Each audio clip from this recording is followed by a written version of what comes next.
Just do a little wave. Every time, classic. Yeah. Hello. Thank you guys for joining me today. I'm actually really excited to get some reading done and to chat to lovely people. How are we all doing to start off with, you guys and everyone in the chat as well? I'm doing good. As you know, Rhiannon had a slight stress where my mom just called me and says your dad's on his way to hospital, and I'm like, do you want to give me some more detail before we just go with that sentence? And it's like, yeah, he's been an idiot, crashed a bike, and he may have broken his collarbone. And I'm like, okay, my head went to worse places. Yeah. It just, your dad's gone his way to hospital. I was like, go again? Yeah. It's slight stress, but we're all fine. That's good. Yeah. If you need to pop off or anything, just do. Like, it's fine.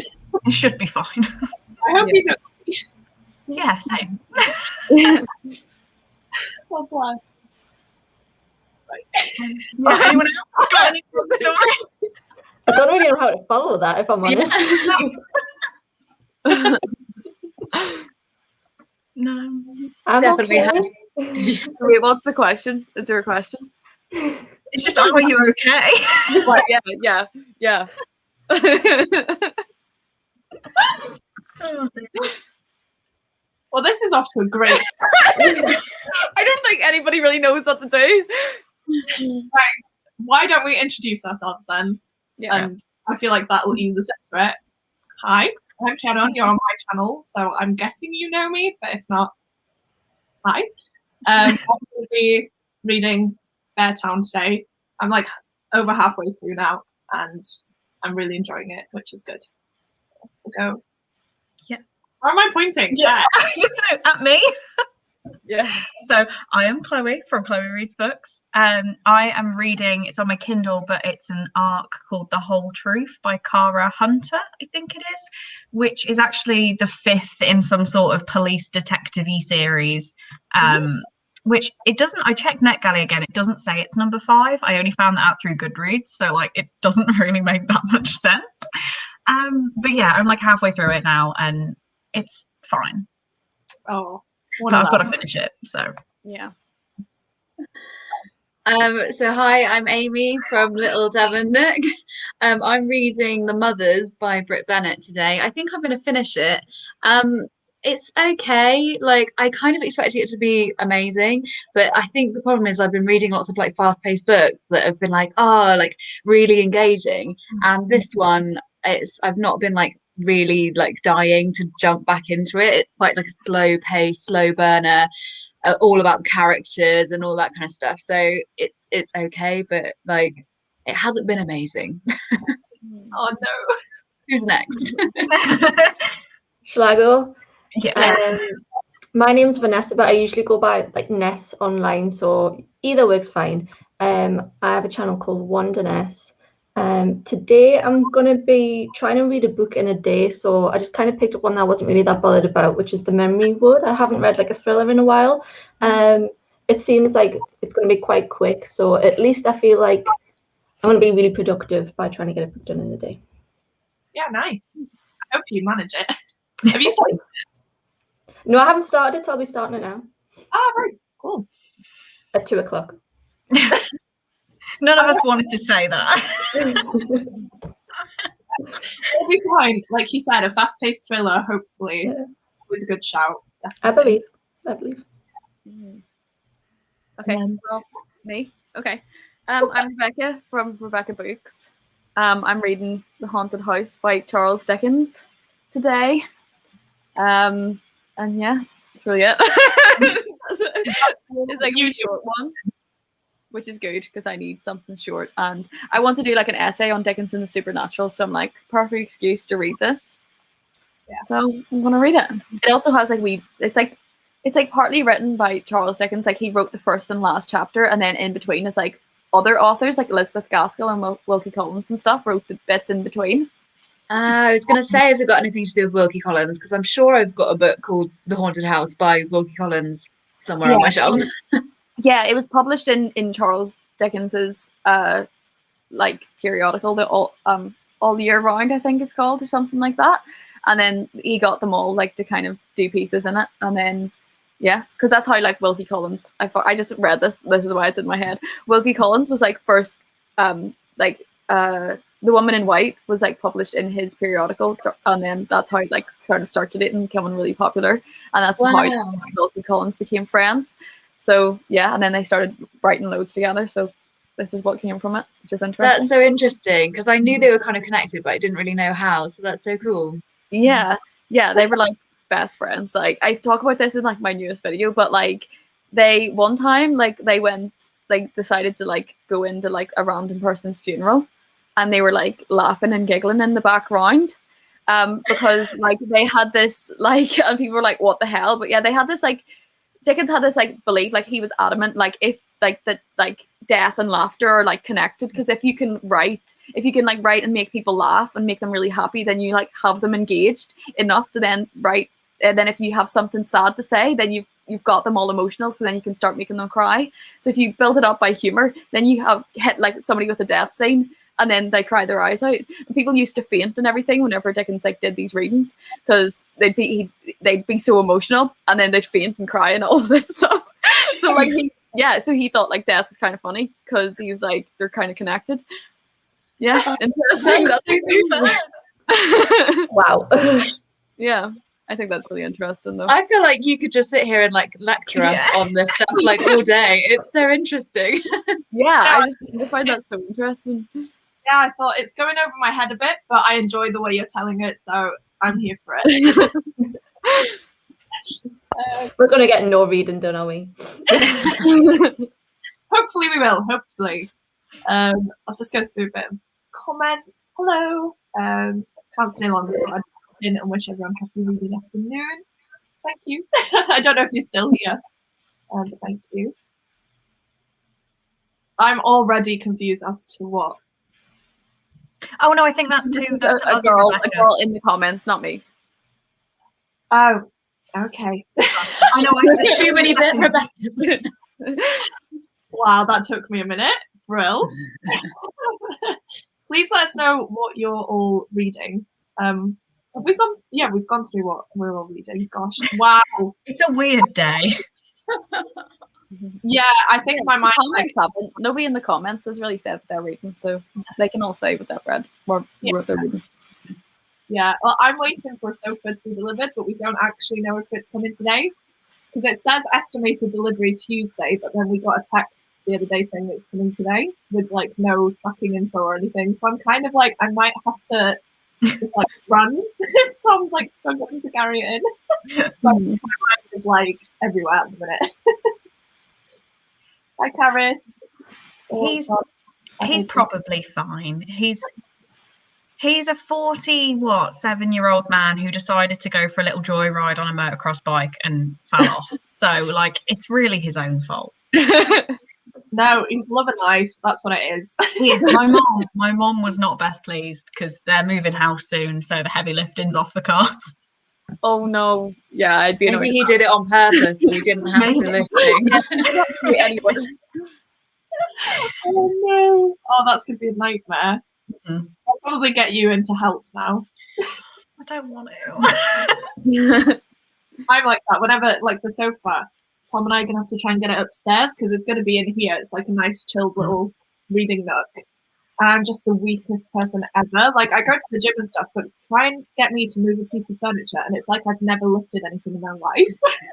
And Tom's like, come on, and I'm like, I can't. Oh. Hello. Oh, I can't pronounce this name. I don't know if it's Silkas. I think it is just Silka, yeah. Okay. I could be wrong, but I think I have that. I got it like last week, so. Oh yeah, you read the Tattooist of Auschwitz, didn't you? Mm-hmm. Yeah, I've got that. I've had it since it came out, and I can't force myself to sit down and read it because I know it's gonna make me emotional. Same, I've had it for years. It's so dusty, but I just can't. But you keep it there. One day you get it. But see, that's what I did, and then I finally got round to it because somebody that I'm friends with over on Instagram was like, "Oh, I want to read it, so we should read it together." So I thought, okay, I'll read it now. And then this other one was £2 on Amazon, so I thought, oh, I'll get it. Then I remembered their role in the Tattooist of Auschwitz and how disturbing it is and how like more emotional it's going to be. I was like, okay, this is going to be a fun time. I didn't know that this character was in that one as well. Right, yeah. Tom's mum read the first one and she's like, oh, she absolutely loved it, and she keeps telling me to read it, and I'm like, I'm just not in that type of place. Maybe in summer or something, I don't know. That would be heavy for me right now, but I feel like it's definitely one I really do want to get to.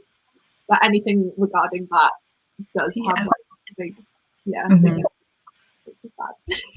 I hope you enjoy it as much as you can enjoy a book surrounding that topic, but starting Gemini, that should be pretty fast paced.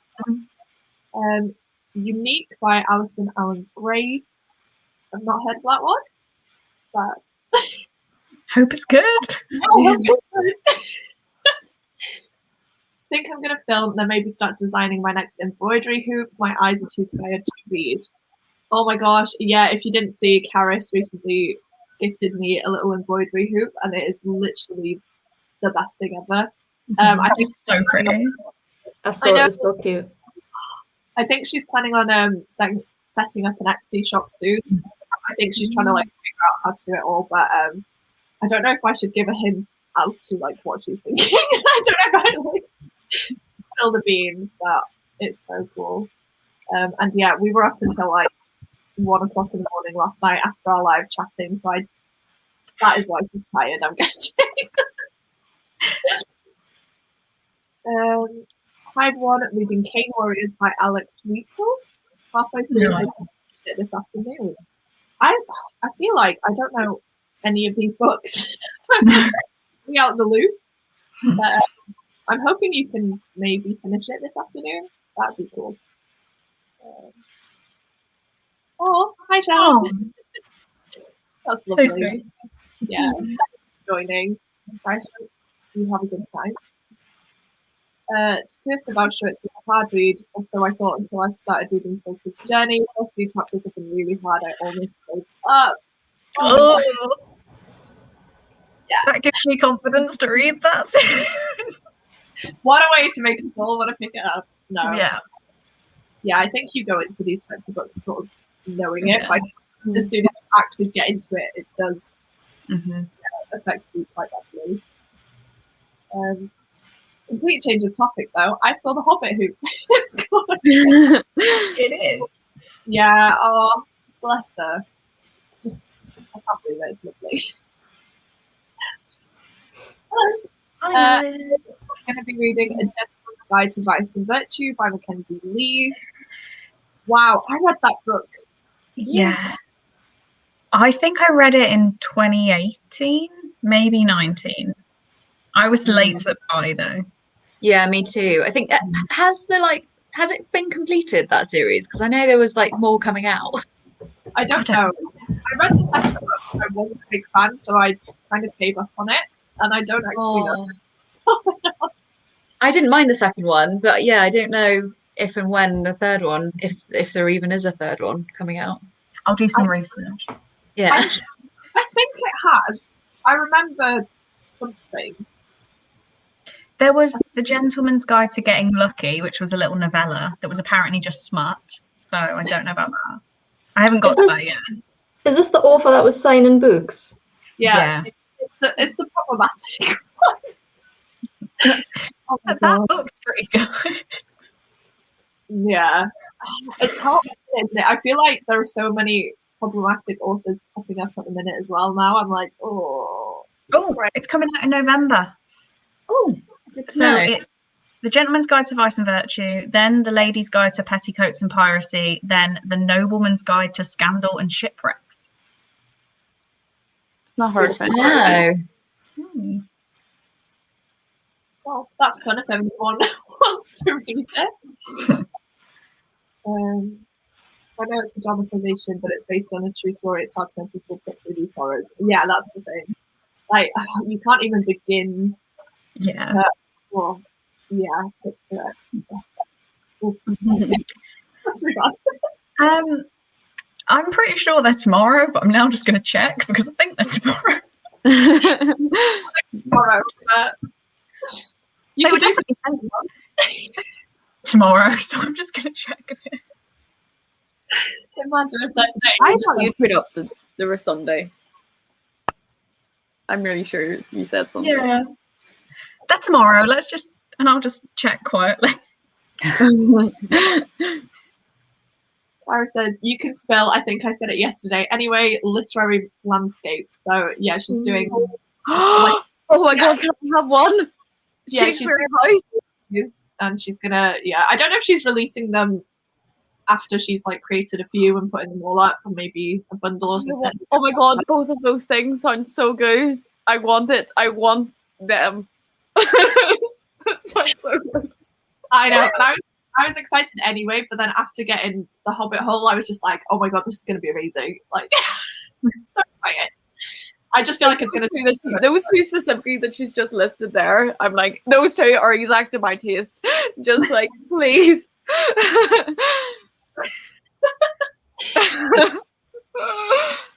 So, Yeah. Karis, please start them now, please. Get them out to people.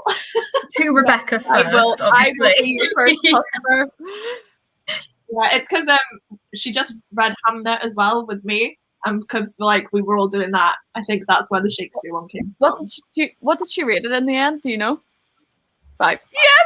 Yes. Yeah. Oh, Yeah. I literally just finished editing my blog for that as well, and I'm like, oh, I just want to post it, but it's going up next Sunday, I think. So. Okay. Yeah. Oh, I missed one. Hello from India. Wow. Hello. That's crazy to me. Like, I always think like it's going to be people from the UK and that watch these, but then once they're actually saying where they're from, I get a bit blown away. Yeah. Wow. I've started the Falling in Love montage. That sounds familiar. Yeah, that's like the orangey kind of cover, isn't it? Is it the... Got it? Yeah. Oh, yeah, that one. I was actually going to read this today, which is why I have it right here, but then I changed my mind and decided to read the memory word. Oh, that's a stunning cover as well. That's beautiful. Oh, well, I hope you enjoy it. Let us know. Convince Vanessa to pick it up. I'm new to booktube. Can you explain reading sprints, please? Yes, I will try. Like, I feel like it's weird explaining it, but we're here, we'll chat for a bit, and then I'll put a timer on the screen, and then during that time, we'll just be sat here reading. So we all read together in a way, but it's not reading the same book. Nothing like that. You can do other stuff as well. You don't have to just sit here and read if you don't want to. But it just forces us in a way to sit down and actually pick up our books. So, and it's a social thing as well, which is really nice. So I hope that sums it up well. Yes. I feel like that's a good thing. Ooh. I request Wordsworth. Oh my god, Wordsworth's house. Definitely Taylor Swift reasons. Virginia Woolf's house. I'll be like, I'll have them all. I'll be like, I'll buy everybody's houses. Like, I'll just be like, buying all these things. I think she was going to do like literary landscapes as well, but I think she's going to do like these ones first. I just feel like they're just so pretty. Like, I wish I could do some like creative things like that, but I'm literally the least creative person ever. And it stresses me out. I feel like a Six of Crows one would be good as well, of some kind. Ooh. That would be cool. I'm just going to come up with loads of ideas and send them out. We should just Like, compile list. That's what I was doing. Like on the live, I was like, "Oh, what could she do?" I literally gave her about 20 ideas, and I'm like, "It's easy enough for me to give you ideas, but like you're the one that has to sit down and create everything." yeah. That makes me so happy. It's one of my all-time favorites. It's just so good. Such a beautiful book. So good. I didn't think I was going to like it, but I just can't stop thinking about You can't not like it's. I just don't see how you could not like that book. It's so good. We just got a comment that said, "I hate you all." Your YouTube Yeah. channel. Do you want to block them? It's quite funny. Thank you. I don't They know. all subscribe to you though, aren't they? Isn't that what that means? That red thing? How do you block? You can do it through StreamYard. You can block. Your That should- YouTube channel is disgusting and poo, and no one likes you. Well, you're here on my channel watching me right now, so thank you. It's helping the algorithm. It's fine. I genuinely don't know how to block. I said no. There should Don't be, block like- me. Found it. You got found it. Yeah. Cool. Carrying on. That's the first hate comment that I've had on a live, and I'm You're actually famous. I love that because it was actually a person because they said no, don't block me. So Yeah. was it like a it was an actual teenager? person. Yeah, Yeah. I guess it was probably like a 12-year-old, like trying to be funny. Yeah. Which is hilarious. Oh, I kind of love that. That was I should have kept her. We could have had some fun with that. I I'm was like, sure that red thing by the picture though means that they're a subscriber to the channel. Or does it mean that they have their own YouTube channel? I thought it was they were Oh, subscribed. I don't know. No, If they I do, think it what means do that they they. do? I thought everybody Oh, else I'm has not that sure. one. oh my god, I don't know how to feel now though. I'm a bit like, oh, thanks, okay. I hate you all. Like, fair enough. Oh, it is. I've searched. It is a child. Yeah. They were mean, obviously a child trying to be funny. You can't say stuff like that on No. a show where people have feelings. Like, Yeah. really funny, but I'm just like, why would you bother? Why? But like that with stuff like that, like it's obviously somebody like just like, it's just funny because then it's just like, well, you obviously like don't even know anything about this. Like you probably Yeah. do that up.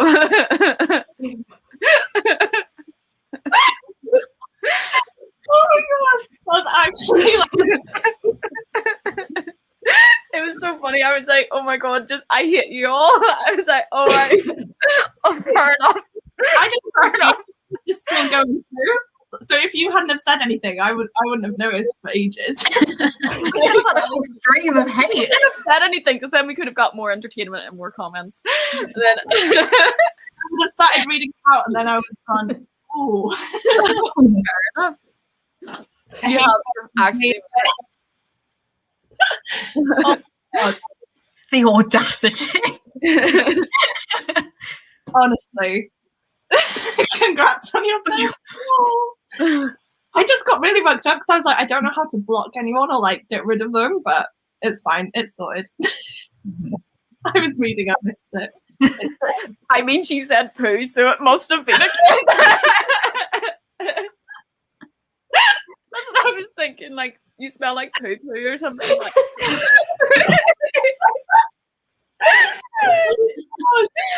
But then I didn't get why she was like, no, don't block me. Like, what do you think? What do you think is going to happen? Yeah, do you think that we were just going to be, oh, that's so funny, like, good one, or something like that? Like, Yeah, like, oh, I hate you all. You're all poo. Oh, You're all thanks. disgusting. it was like your channel's poo or something. Gotten rid of all the comments now, so I can't even. Yeah, that's quite I'll have to sad. go back to the live. I'm Yeah. going to assume they won't be on the actual live stream. I'm going to check, see if they're still there.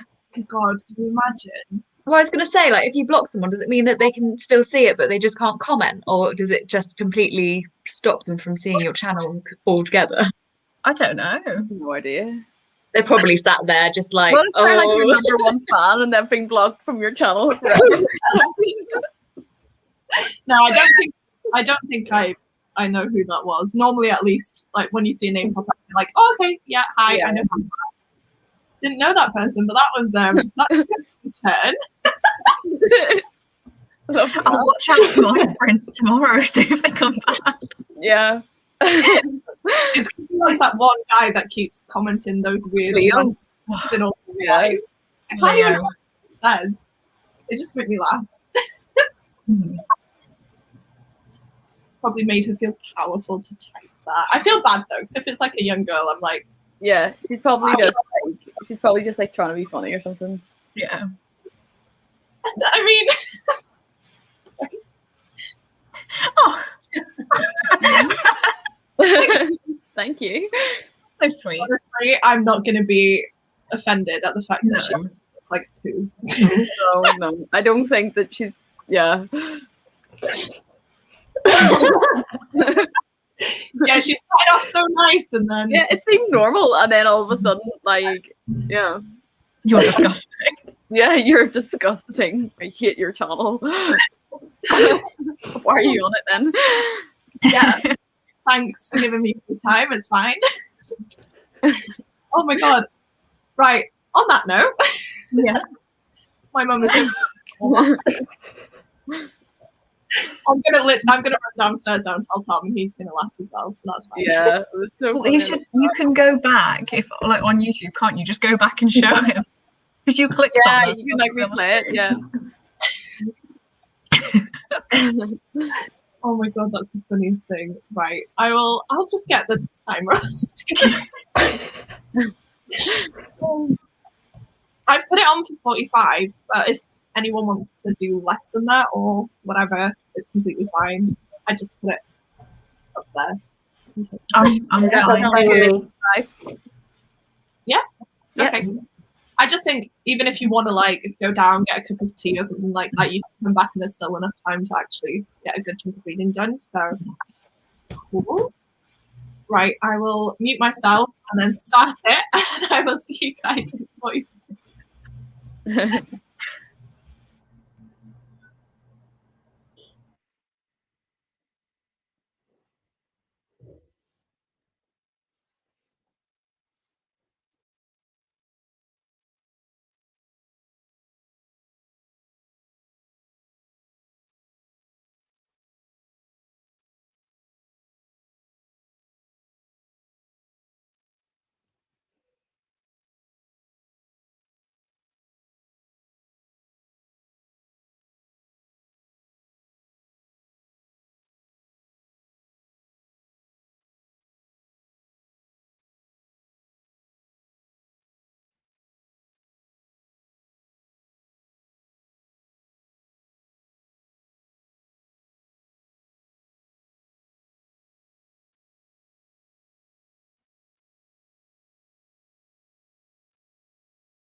Hi.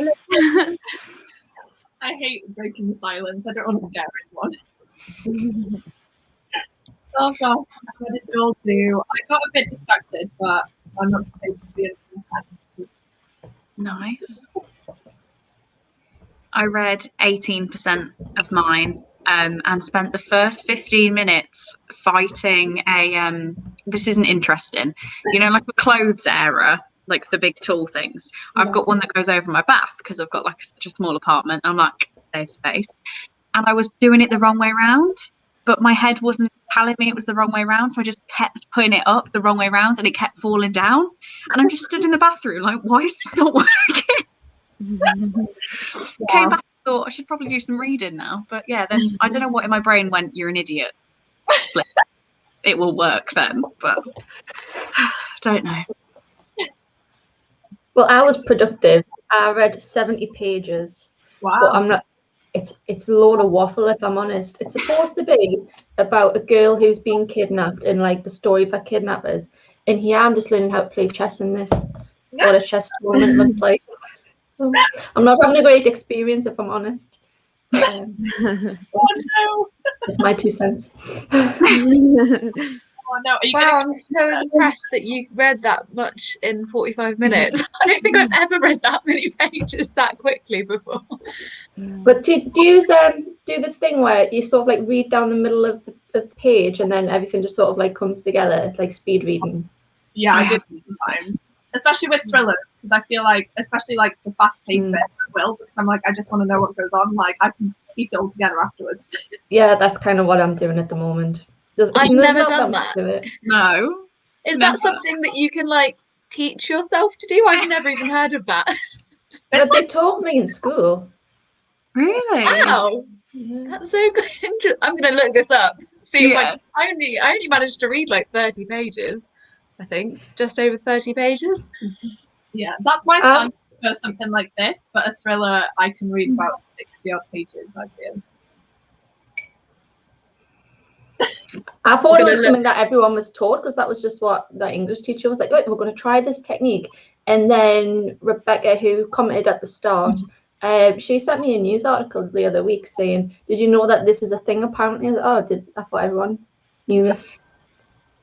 I'm gonna have to look this up. I want to. I definitely any way I can get through books quicker is great. I'll find your tutorial on it and I'll send it to you. Thank you. How many books have you read so far, Amy? I feel like you've read like 50 books so far this year. I think this is my 46th, maybe 46th. Oh my god! Solid. But to be fair, that's not me reading like quickly. I just spend a lot of time reading. Like every evening, we like have dinner, like watch one TV show, and then we literally just sit and read for like 4 hours every night. So that's how I've managed to read that much. Are any of them audiobooks? Yes, and that as well. Like I listen to audiobooks like whenever I can, usually when I'm like walking to work. So that's like an hour a day at least. And I listen to them like at a faster speed. So the one I'm listening to at the moment, I don't quite know how I'm managing to listen to it so quickly, but I've got it on like 2.5 times speed because they must have like recorded it originally at quite a slow speed anyway, because usually, I mean, the highest I can usually go is like double, like 2 times speed. But this one, I'm like getting through it really quickly because I can still understand it. That's good. That's fair enough. I do that when I'm reading a book physically and listening to an audiobook. I can have it faster. Yeah. I do read faster anyway. But I don't think the highest I'd go is 3 times the speed if I'm out and about. Yeah. I've recently started like listening to audiobooks and reading classics at the same time because I just find it like so much. I've never done that before, but I did it with Middlemarch. And I was like, this is really good because like the words that aren't necessarily like familiar to you because they're not used a lot nowadays, like the inflection in the person and how they're saying it just makes it all a little bit more easier to understand. So I'm definitely going to be doing that with all my classics now. It's a good idea. Yeah, I did that with Frankenstein and I really enjoyed it. So I think I'm going to be doing that as well. And I eventually read more classics. I'm going to have to do that with Frankenstein. I've got such a nice edition of it and I'm like actually scared to read it. So I'm going to have to do that. I think there's a 50-page introduction that I've got to get through first. Oh god, the audiobook is on script, and I remember being so confused because the start of the book is not really relevant. It's like letters from someone, but you don't know like the context behind it. But then when you get to the end, that's when it makes sense. So I would have skipped it, but don't skip it. Basically. Who have I not asked? Rebecca? Yeah, Rebecca's quiet. Yeah. I did get distracted, but also like I literally only read like 12 pages, but I was making like notes on it. Yeah. So it's like taking like loads of time because I'm like having to sit and think about like every sentence. Like, will this be relevant for my essay? I don't know. So yeah, 12 pages. Are you enjoying it so far? Yeah, it's just like a general Dickens ghost story, like what I'd expect, kind of. Yeah, it's fine. Have we said everyone? I feel like I'm missing. I think so. Have we gone through? Okay. Yeah, I think so. I keep getting distracted. Oh, I feel sorry for the people like Rosie and Emily who are just joining that are probably very confused. And I love this. I saw this and I was like, oh my god. Reading about the poo drama. I'm so confused and I've just come back to watch the poo. I find this absolutely hilarious. Okay, my mum had a student in her class who wrote poo massive on the table. She said how it turned into a massive drama between the kids. I can see that. Oh god, I've got a lot of comments, sorry. I read 5% of them and I'm really enjoying getting back into the multimedia fun. Yeah, it is a fun series to read. I've only read it. I haven't read the second and third one. I've read Gemina. I haven't read Obsidio yet. Same. But this one, as if you can see my ebook, is it's got no chapters, but it's got mixed media. But then because I'm reading it on my Kindle, which is one of the like black and white Kindles, it's really hard to see the mixed media because it'll just switch and it'll be like, oh, I'm supposed to be reading a news article now, but it looks like I'm still in the normal thing. You know what I mean? Yeah.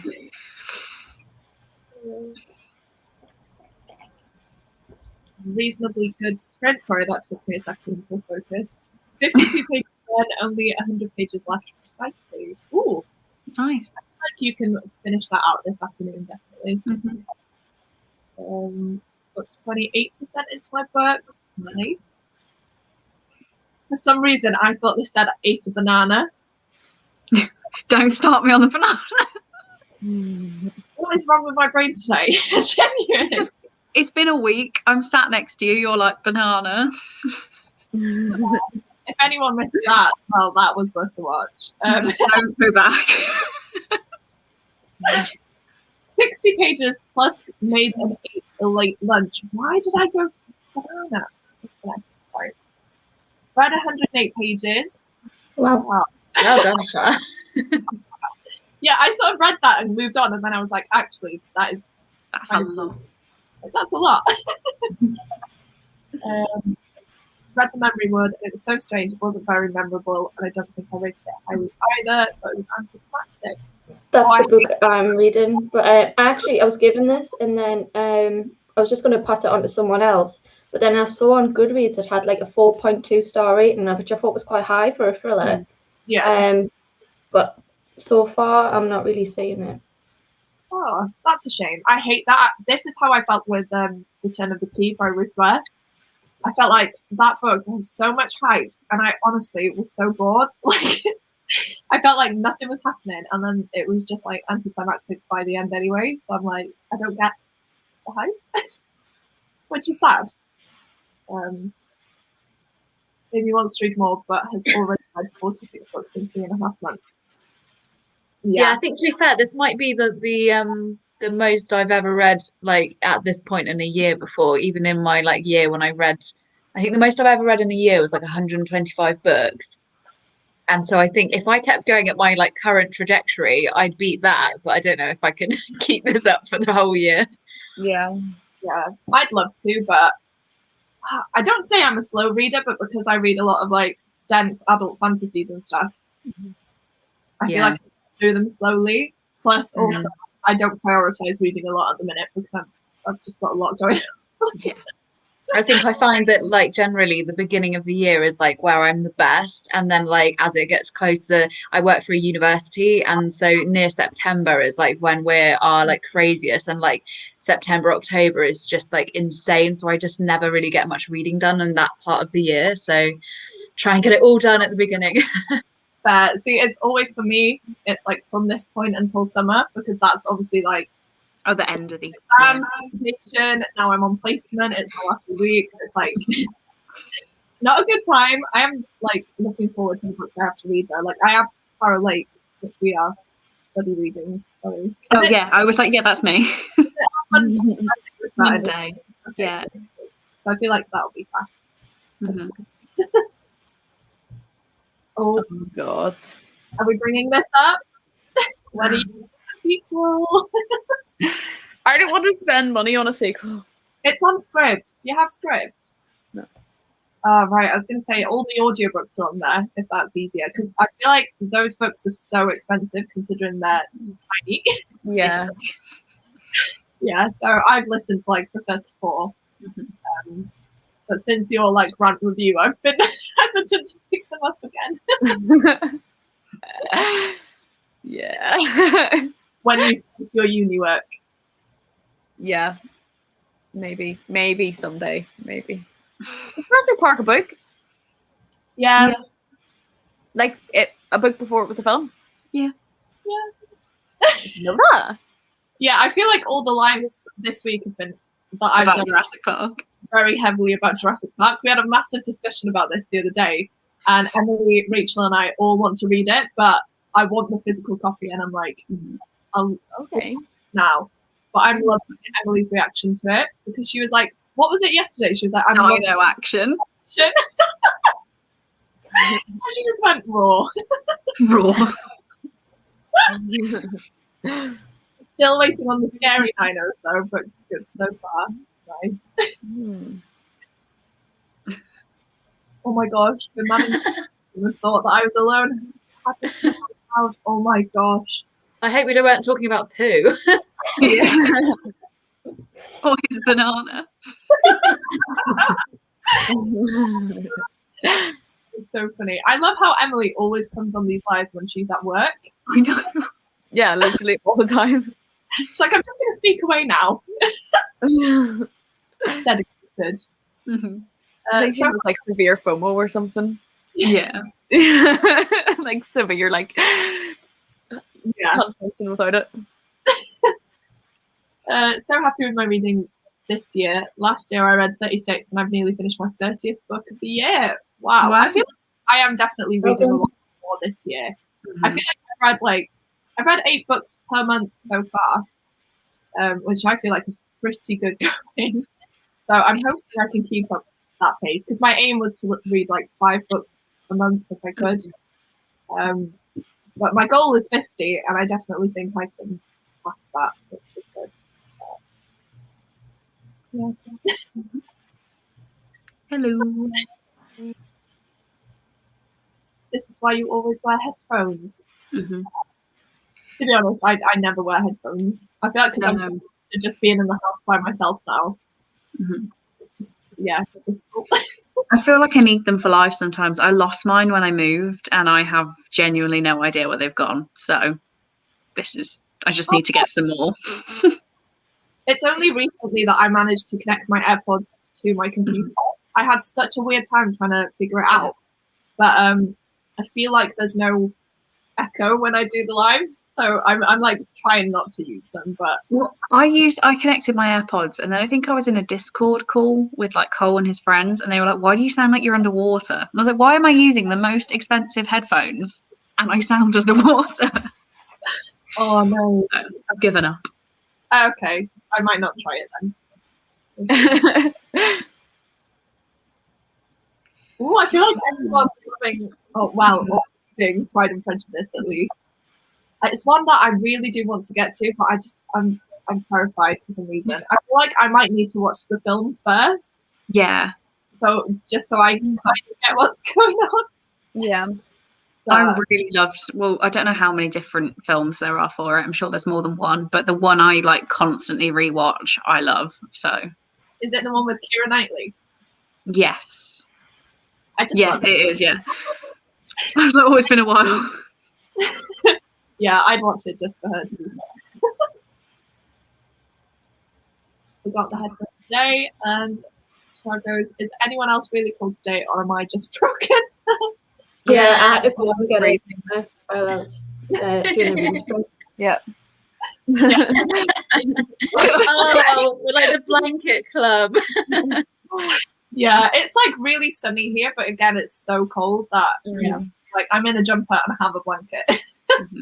Earlier this week on Monday, I was in a summer dress in the garden, and then the next day on my way to work, I got snowed on. It was so strange. I know, that's like me. I had like we were out in the sun one day, and like my dog had her little pool and everything. We had it all out, had like the ice lollies, everything, and then literally like 2-3 days later, we had like full on snow. Yeah, it's been insane. I've got on and off hail today, which has been fun, apart from the fact it gets so loud on the window. And I was sat here like, I hope that stops for the life. Oh my God. Yeah. My conservatory is like that. It's got like a plastic roof. So as soon as it starts raining, or especially hailing. Yeah. Hailing? Yeah. Stoning? I don't know. As soon as that happens, it just gets so loud that you can't be near it. It gives you a headache. Did that with my AirPods with all my lessons, and let's just say it didn't end well.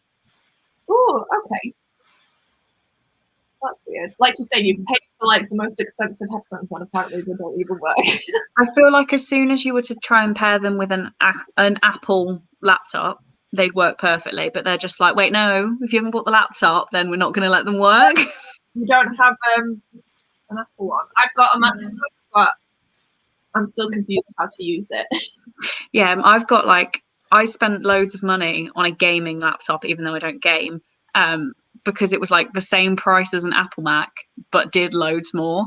And then I got an iPhone, then I got AirPods, and I was like, it's fine. I don't really rate this laptop. Like, it's fine, but I wouldn't do anything that I couldn't do on another laptop except use iMovie. That's the only thing. And I'm so annoyed because I paid so much for it, and now I'm just like, Tom's got a £300 laptop and it works so much better than this one. And I get really annoyed. I think it's just like the name of Apple, isn't it? And because, like you say, I've got the iPhone and stuff, I just thought it would be a good idea, but probably not. I love the mini series. Okay, that took me a second. I love the mini series with Colin Firth the most. Yeah, Reese. I like that one. I was like, what's the miniserie? Yeah, miniserie.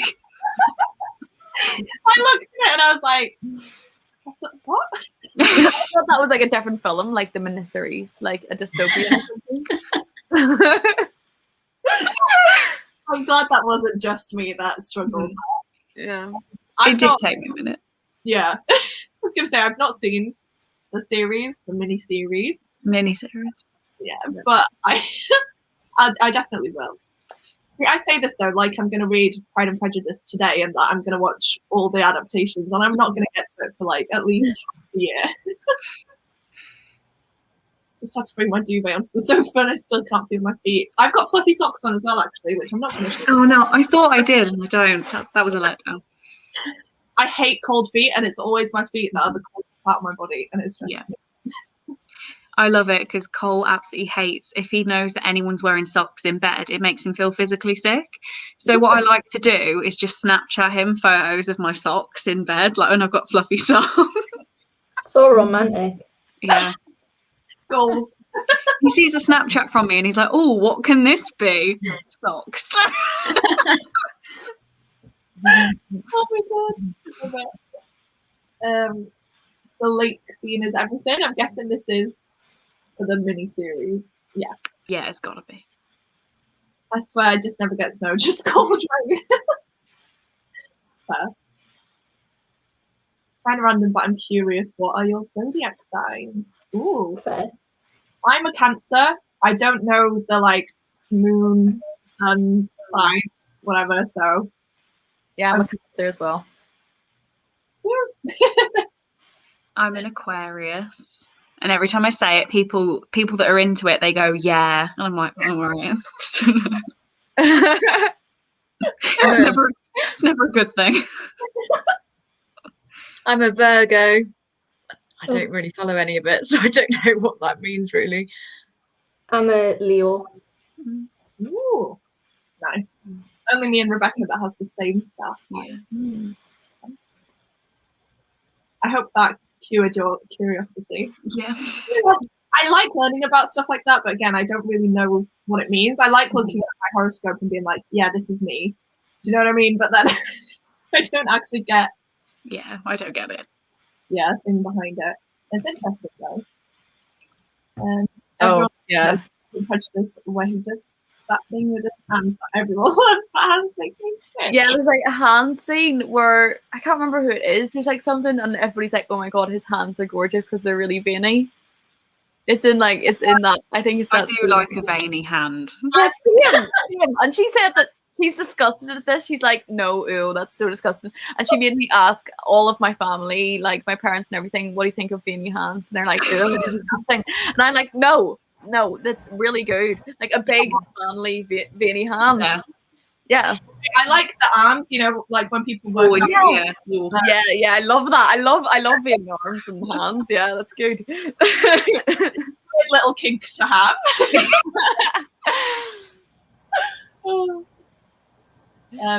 Aquarius for the best. I'll take it.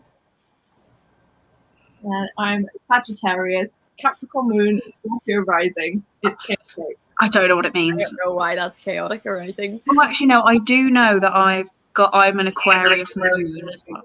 Oh, was there an echo? Or was that just me? No, there was. Okay.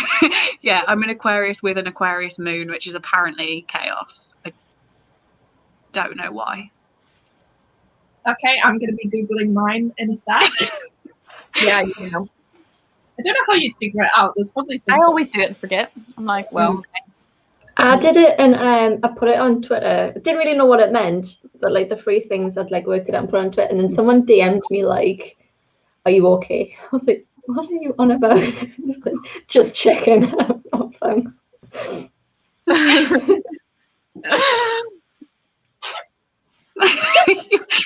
That really tickled you. I'm just like, are you okay? Yeah. Oh, I take it as bad. I don't have a clue, but that just made me. Oh God. Right, on that note, shall we do another I guess so. It's all the ones so far. I say all, we've only had one sprint, but like we've been laughing going into the sprint, and I'm like, I need a minute to like calm down. Are we good for 45 again, or do you want to do a different time, or what we're feeling? Yeah, 45. Yes. Cool. I feel like that last one went really slow for me for some reason. But hopefully this one will go quite quick. Right. I'll mute myself now so I stop talking. And I'll see you guys in 45.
Hello. Hello. How did I you never want to, I never want to say hello first for some reason. I wait for you to say it, like, hi. I read about 15% of my thing, but I got really distracted because there was a duck right outside my window. So Was it a what? A dark rat? a duck. Oh, right. Oh, a duck. There was I a thought duck you outside said my window. I thought you were like, there was a dark rat outside my window, and I was That's like, what I heard. dark rat? No, definitely a duck. It was quacking. So I was like, oh, what's that? And it turns out there's 2 ducks that hang about outside because people feed them. And it's Oh, always, that's yeah. That's So so that was cool. fun. Anyone else? Oh, sorry. I think I read about, I don't know, maths, I don't know, 30, 40 pages, but I'm actually getting into it a bit more. I mean, I'm right near the end, so it's about time, but like, yeah, I'm vibing the slower pace of the book and the kind of character drivenness of it. It's a bit sad, actually. I was kind of like, oh God, I hope I don't cry. Like, I I did. read 100 pages, so I'm quite a dent in this now. It's picking up now. If you like, do you know Room, where it's like from like the kids' perspective. It's like it's the perspective of kids, so it's quite similar. Would you recommend it now? Like, are you enjoying it a bit more, or are you still like? I'm still not sure. Not a lot's happened for 170 pages. We'll see how it goes. I think I could probably, if we do another sprint, I could probably get another good chunk done to see more what I think. But it's okay. I'm happy to be reading it at least. You're definitely going to finish that in a day. Yeah. We were all like, you started a book at 2. Now we're like, oh, okay, she's finished it. Yeah, I know. We probably will do at least one more sprint, and then I guess we'll see how everyone feels after that. So hopefully you can get a good chunk read. What about you, Rebecca? How did I you didn't read. Fair. I posted on Instagram, and I don't know what else happened. To be honest. Fair enough. I had some chocolate and tea. Ooh. Nice one. Yeah, that's it. I feel like I'm the same. I tried to film a vlog clip during that sprint because I'm doing like a dedicated vlog for this, but this like subject matter in it is so difficult to talk about anyway, and I feel like, as you've seen today, my brain is like not working, so I was ending up just stumbling over my words, and it was a struggle, so I don't even know if I can use that. And then I got here and I was like, oh, I just want to scroll for a bit and then start reading. So I read like 10 pages, if that. But yeah, it's really difficult. I didn't know what it was about before diving in, and the way it's gone, I'm just like, oh, okay. Is it good though? Yeah, it's really good. It's slow to get into. I feel like I struggled with the first, like 150 pages because there's so many characters. It's quite repetitive. Like, it keeps telling you that this is a small town and that people love ice hockey, and like the same thing over and over again, but from each character. But then now, because this like big thing has happened, that's like the intense bit, and you see how people are like reacting to it, and it's like, oh my God, it's making me angry and it's making me sad. But it's good because it does bring out all the emotions. But I feel like I might need to just like take a break from this one for a bit. Maybe try and pick up something lighthearted because I can feel myself having a headache. I'm like, on that. But yeah, I love Frederick Backman. I think he's such a good writer, but I would say if you haven't read anything from him before, that Beartown is not the one to go with, because it took me a while to get into, especially if you're not like particularly into like sport and stuff like that. Like, I was kind of reading it like, I don't care about ice hockey. Like, literally was like, where is the like the draw in here for me? But A Man Called Ove is really, really good, and I think a little bit more like accessible to people who like, you know, it's not like a very specific kind of thing, like sport related. Yeah, I'm body reading it with Rachel from Rachel Terrace, and she mainly reads like contemporaries and things, and she was finding it really, really difficult. Like me, like I didn't find it as bad, but I think I was just in a bit of a slump. So like it was difficult to actually sit down and read it because it was like a lot of the same thing. But I think she did struggle, and she said to me that she kind of wishes that I'd started with a different Frederick Backman book because she felt like I would have enjoyed a lot of his other books more than this.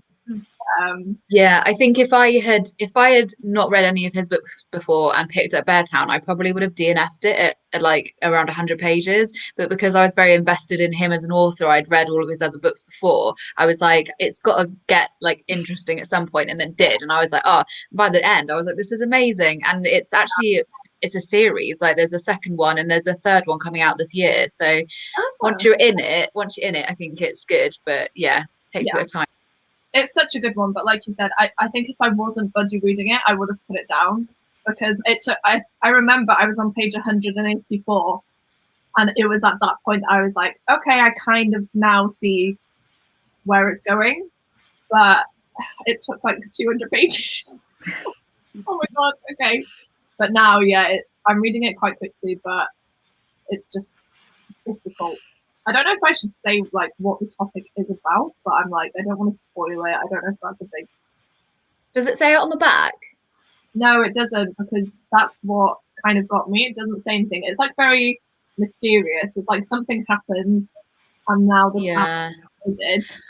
I would say if anyone does want to read it and you get triggered by things, I would like read the content warnings because it is something that could trigger people, especially as like you said, it's not on the back, so you would go into it not knowing really anything. There's a lot of like sports stuff, and then the thing that happens, you're like, whoa, okay, like this is quite an intense thing to read about. Yeah.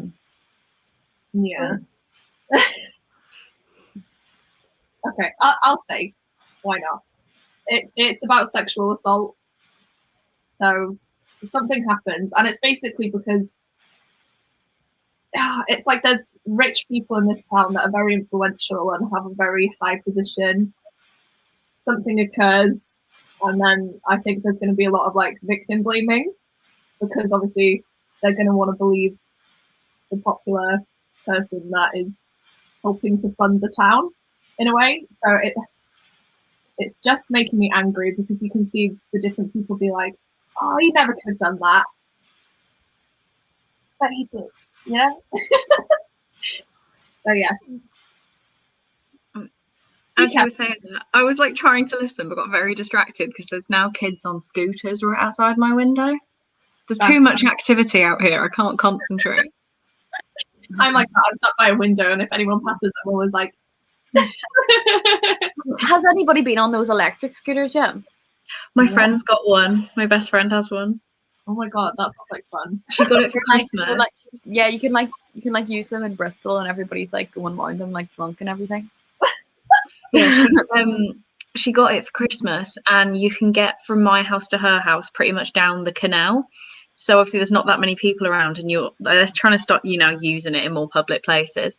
But she just gets on her scooter, comes down the canal to see me. So cute. I love that. I wish I could do that around here, but like the roads here would not allow for that. Well, it's great because she's even shorter than me. She's 4'10". So her with a little backpack on a scooter just looks like the cutest thing ever. I want It's adorable.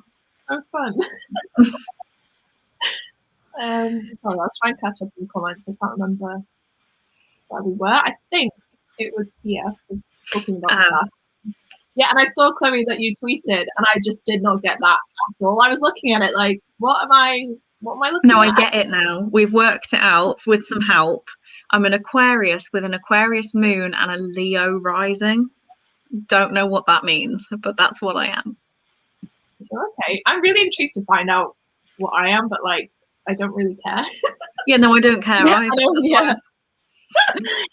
I think it's interesting, but I don't know what it means, so I'm like, ugh. But Shaz apparently means chaos, which bodes well. Final time to read. My BF is consuming all my time. They do that. I felt like I laughed too loud at that. I was like, ha ha. Oh my God. Well, Emily's disappeared, but she said got through another chapter and finally getting angry dinos. Nice. Wow, somehow read 107 pages and finished my book with 10 minutes to spare. That's mental. Wow. What were you reading, Shah? Did she tell us what she was reading? I don't think she did. I don't remember if she did anyway, but That's insane. yeah, I always feel like I read so slowly on sprints. There are people that are like 100 pages, and I'm like, oh my god, I read like 20. That's me. Yeah, but what?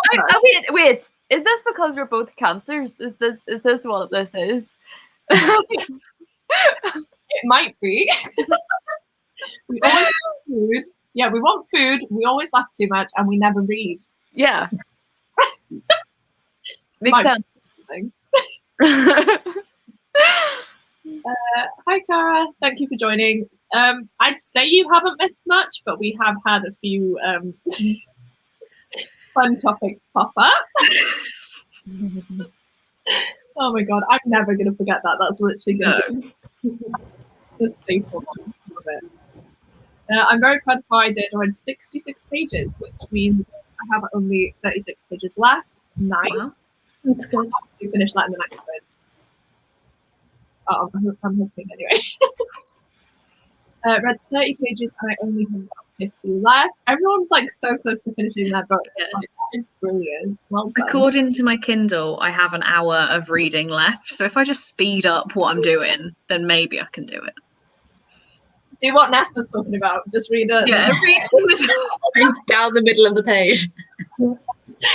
Oh, I'm hoping there's a lot of mixed media towards the end and we get like a couple pages of text messages and stuff, and then I might be able to finish it in the next one. yeah, that tends to be what happens with these things, isn't it? It's like quite slow and then all of a sudden it's like the different things all at once. Yeah, and because it's a thriller as well, like I'm assuming, well, it's not a thriller, it's a mystery. I don't know. I don't read much of these things. If there's like police involved, I'm normally not interested, but that seems to be what I'm reading. And it's getting a bit like we need to find out who the murderer is and stuff like that. So I'm hoping. Yeah, it's going to speed up. Yeah. Oh, okay. I really want to read this now, but the way you're like not too enthusiastic about it, I'm like, ooh. The full stop really makes it not. Read 4% more of Gemini. Nice. Rebecca, how do you never read on reading sprint? I never read full stop. Like, oh god. Yeah, bad. Page 33 of Spellsinger. Saw Jade's interview yesterday with Sebastian de Castell. So I was excited. I was so excited. I was so excited. I picked it up today. Oh my god, why? I genuinely don't know why I'm struggling so much. I'm so sorry. I wanted to watch that interview, but I was on a different live, so I missed it. But I'll probably go back and watch it. Yeah, I sort of was flicking between you and Karis and that. And then I've only read 2 of his books and I didn't really like them. So I was like more there because it was exciting. And it was like, oh, look, it's an author interview. Yeah. Which of his have you read? Spellslinger and whatever the second one is, Shadow Black. Yeah, see, I'm on the 3rd one. I'm almost done with the 3rd one. And I like enjoy it, but I'm like, it's not the best thing in the world. Like, it's fun, but I don't know. I think the other series of his would suit me better, which is like The Traitor's Blade. Traitor's Blade, yeah. I think it must have been Emma, like Emma Novella, Emma, said it was vanilla fantasy.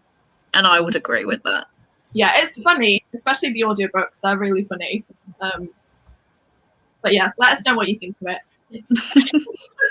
I don't want to put anyone off picking up books. Oh, Spellsinger is glorious. Wait till you meet the talking cat.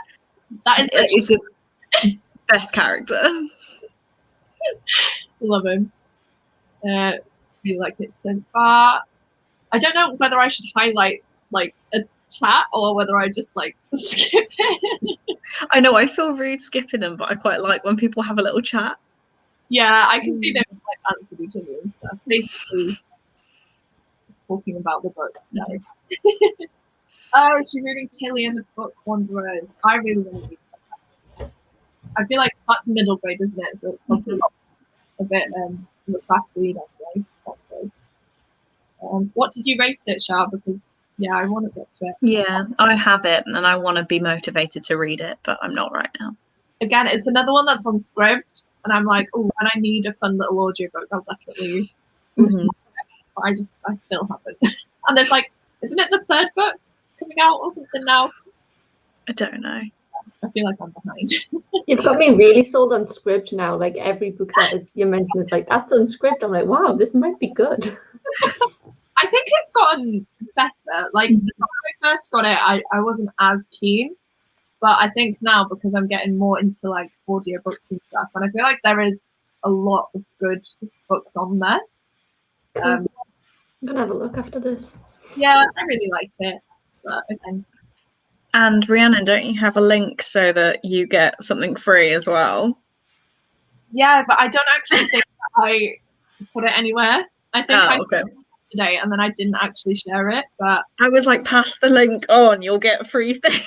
you know what? I will type it in the chat later then. I'll put my little referral code so that you get a month free and I get a month free, which is fun. I think it's actually 2 months for the person that signs up. They get 2 months and you get 1 month. That's cool. If someone wants to DM me a referral code, then I'll sign up. Whoever's got the quickest fingers to send one. I'm trying, but like now that I've said it, it's very slow. I can't even remember where it was now. Invite friends, I think. Yeah, because I got a link. I'll send it to you. If anyone was actually interested, I will shut up in a minute, I promise. My dad's broke his collarbone in 3 places. Oh no. Oh no. So that's a broken collarbone, isn't it? Yeah. And can they even like do anything to kind of support your collarbone? It's like a weird place. It's not like they can put you in a cast or anything, is it?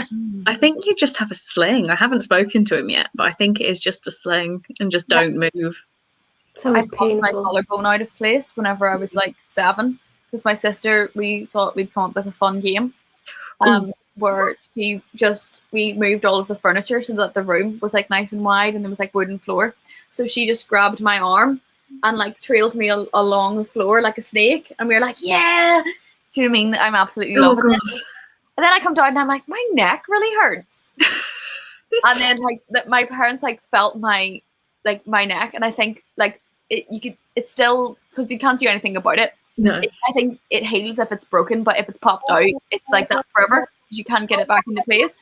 So my collarbone's like way up higher, and it's like pokes out of my neck a bit, and it's like spiky. It feels spiky. So I think they were kind of like, wait, something's weird there.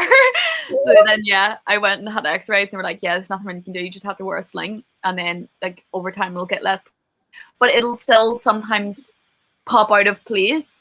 Oh, and then I feel a bit funny. Up my neck and down my arm, like it was like that, like the other day, and I'm just like, oh my god, this is so sore, and you just can't do anything until like it just pops back in.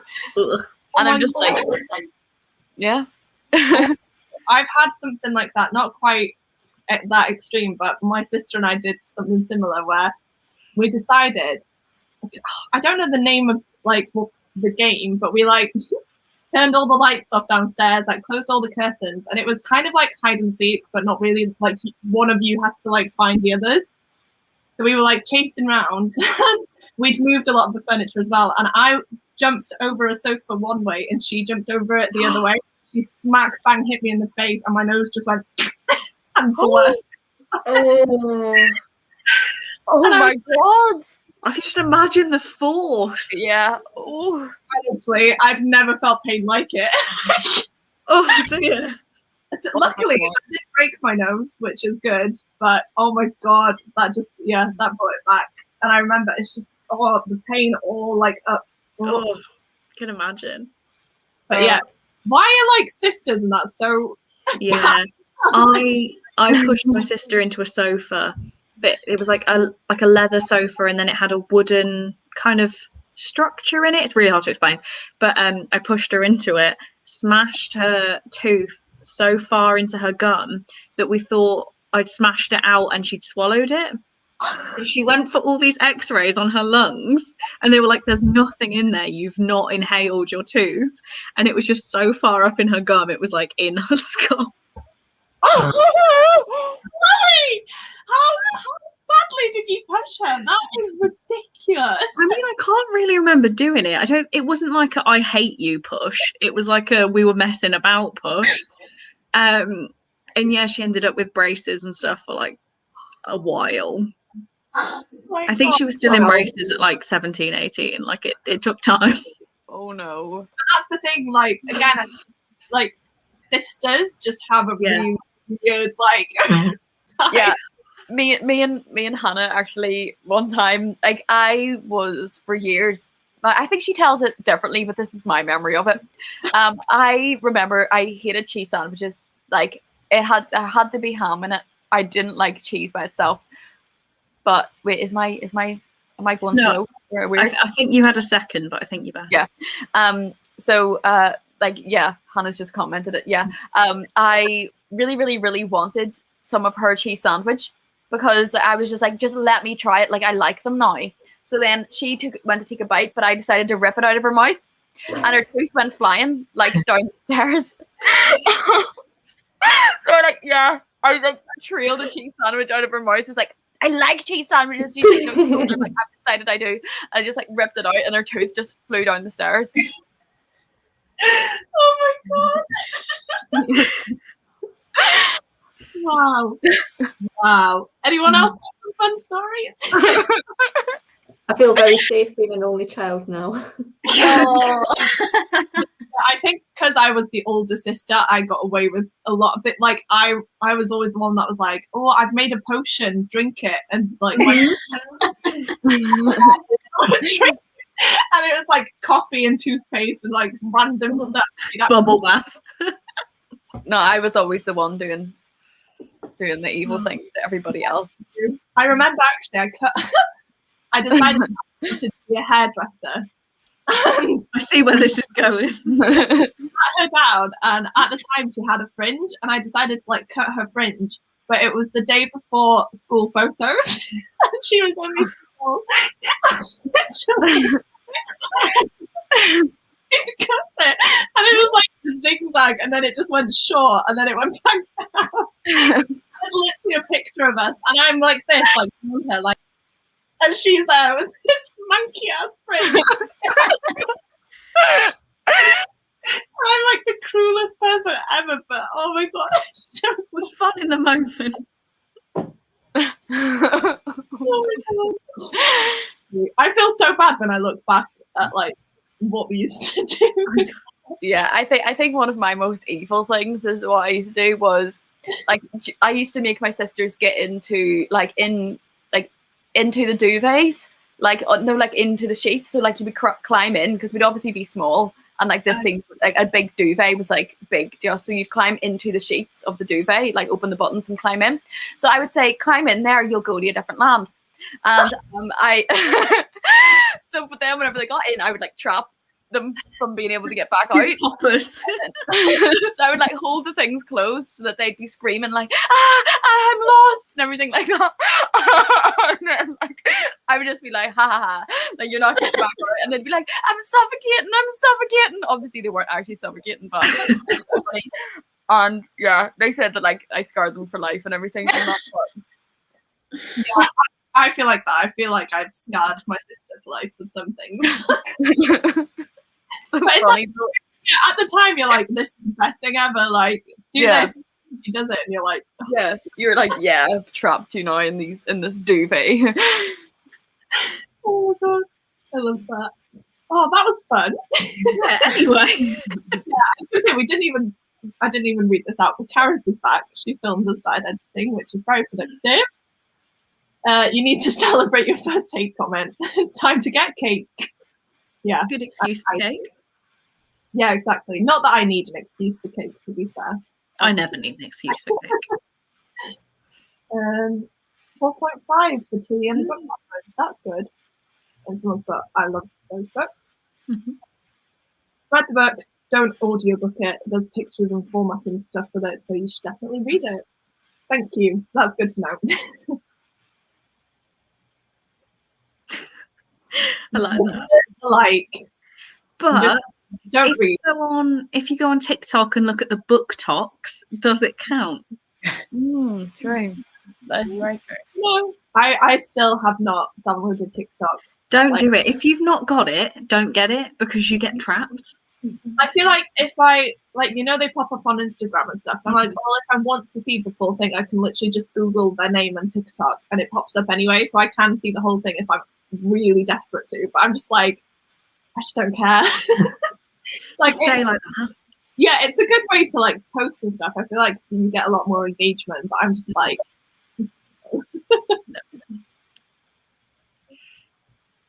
Oh, is that my dad?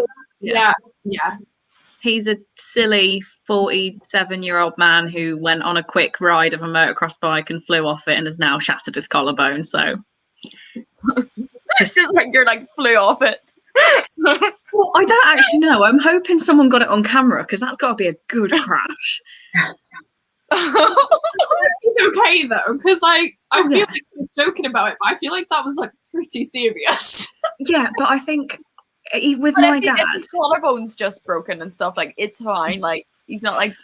I think it's everybody because it's like a family and like my friends think everyone does motocross. So like my dad, when I was really, really little, broke his back from coming off a motocross bike and was in like hospital, couldn't go to the toilet by himself or anything. Like they thought he was going to be, what's the word, paralyzed. So like a collarbone, I'm like, he's just broke his collarbone, he's fine. Yeah. And then and then just before, I would say last summer, my sister's boyfriend punctured a lung from crashing. From what? He crashed on a bike as well, punctured his lung, and then I was like, wait, isn't that really serious? And he was just walking around. He was like, no, I'll get back on for the next race. So I was like, okay, we're all fine. Okay. It's just a different world of injuries. Like it's not on the same level. Oh my god, I just got distracted by Ness eating that. Yeah, I know. sorry, Someone's I'm got sorry. snacks over there. I heard the little tear and I was like, oh. Sometimes I forget that I'm actually like making noise. I think I'm just watching you talk and just enjoying it, and then I forget. I feel like I'm a viewer sometimes. I get that. I forget sometimes as well. We have someone's first time joining a reading. Hello. Hi. Thank you for joining. I feel privileged that this is your first reading sprint. We will do another sprint in a minute as well. I'll just get through the comments. Also, I did find my link. It's there. I don't know if you can like copy it or anything, but if you do want it, it's there. And then Hannah says, I was about to say, you know, all about broken collarbones. And you came home with a sling, and I was like, you're putting that on. Take that off. I can't even. You're gonna have to read that. She says, and then you came home with a sling, and I was like, you're putting that on. Take that off. She didn't believe me. See that? Up. Yeah. Okay. That sentence made so much more sense in your voice. I think it's I think you need the accent with that. Yeah. Definitely. I thought it was like idiot or something, but I was like, I'm just gonna leave this. I ran my sister into a door when she was really young because she was scared it was by accident. At least it was an accident. Yeah, I feel like us three have like doing We're like, no, we were just evil. Yeah. We just wanted to hurt people apparently. Rebecca pulled one of my teeth out trying to get a sandwich. Secretly evil within. Yes. Yeah. Oh, spilling the tea. Rebecca, come on. Rebecca was a bully, and then she'll turn around and say, I'm traumatized because you didn't like the Jonas Brothers and Rachel when I listened to them when she suffocated me and pulled my teeth out. Okay, so the context of this is that Hannah, she's my little sister, right? And if she didn't like something, I wasn't allowed to like it.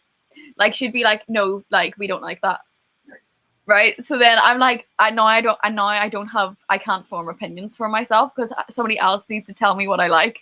Because if I go to like the cinema and then I'm like, I don't know what I think, I have to ask somebody else first to make sure I'm allowed to like this.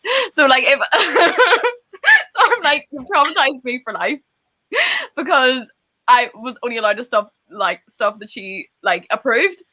So now I'm like, Makes sense I to me. don't have opinions. It took me years to actually be able to have like, wait, do I like this or not? I don't know.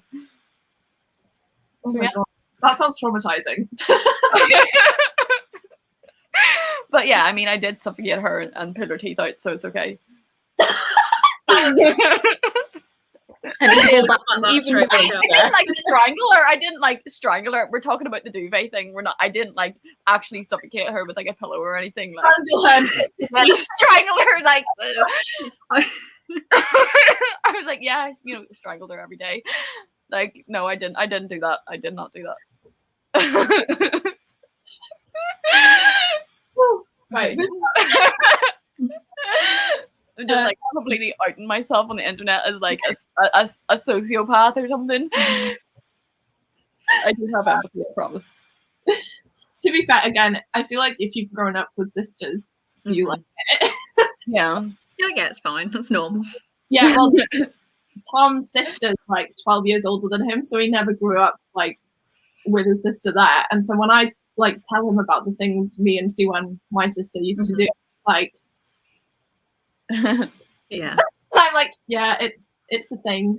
Yeah. That's how I sort of feel for Cole right now, because he's what, 22, and he's got a half brother who's 5 or 6. So that's like such a weird dynamic where you're like, what is, because loads of people think he's like the uncle or like the dad. It's like, no, that's my brother. Oh my god, yeah, that's He's just a baby. That was weird. Yeah, and he's the youngest of 3 already. So Wow. yeah. Oh my god, I was gonna say there's like 12 years between me and my brother, and that's quite a lot. Like when you think about it, but I can't imagine. Oh my god, 22. Yeah, so it's 20, 28, 24, 22, 5.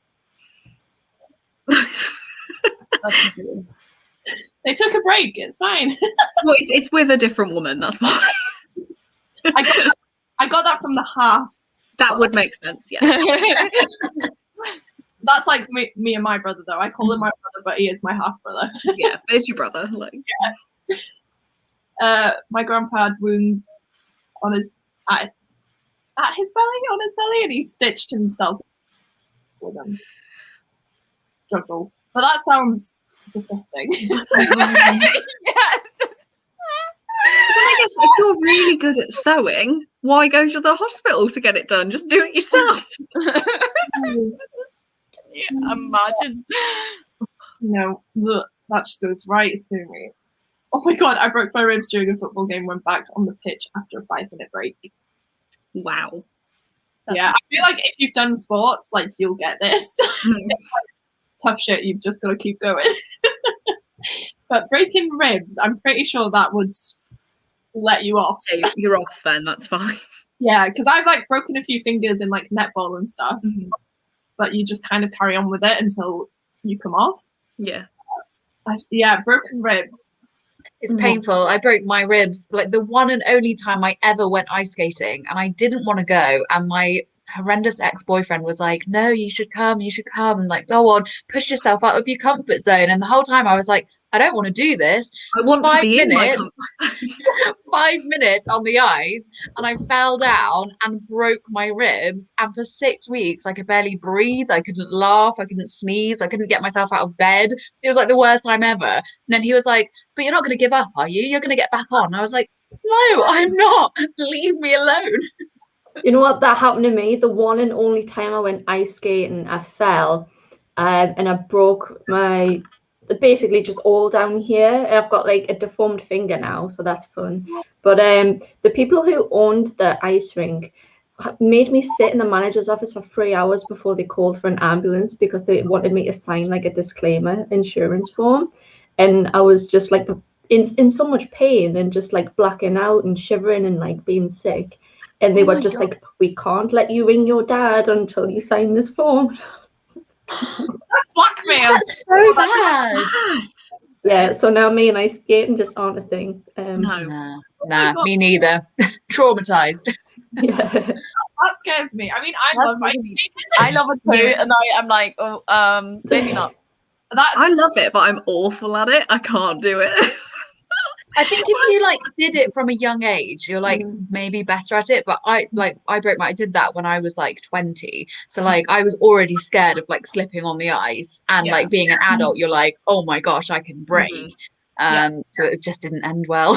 I think it's because I've done literally every single sport, and skiing, I suppose, is like the same thing, but it's kind of different. So I'm like okay at it, but I have fallen a few times and landed badly or whatever. But or just hearing your story about that, I remember I came to a netball tournament, and I don't know what happened exactly, but a girl, she must have caught it the wrong way or like banged into someone, and she dislocated her shoulder or something, and you could see it like just in the wrong, But they phoned an ambulance, and it took, honest to God, about 2 hours, when the hospital is literally like half an hour, I think, away from where we were. And like no one was driving her. They just let us sit there with an ice pack. Like she was grey as anything, basically knocked out.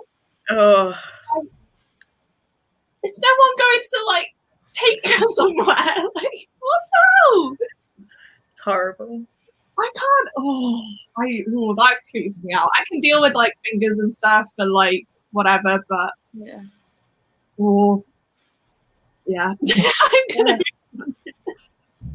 We've had some fun, like traumatizing pop-up today. So imagine cutting yourself and being like, I'm just gonna go get my sewing kit. I know that Cole's dad sliced into his thigh and glued it back together, like with literal glue. My husband done that once. Really? Oh my God. Wait, Ness, what were you saying? What did you say, Ness? Yeah. My husband done that once. He had cut himself and then just glued it. Yeah. They're a different breed. It makes no sense. Oh my God, I could never, like... Yeah, just literally glue it and stick it back together. I remember I cut myself on the trampoline, and it's like one of the only scars I've got. And it's not even that big, but you know when you're small and you've got quite a deep, small cut, and I was like... And anyway, we went to the hospital, and I told everyone, like, I got stitches, whatever. It was literally those little butterfly ones that just hold it together and, like, dissolve. That was it. And I was like, oh.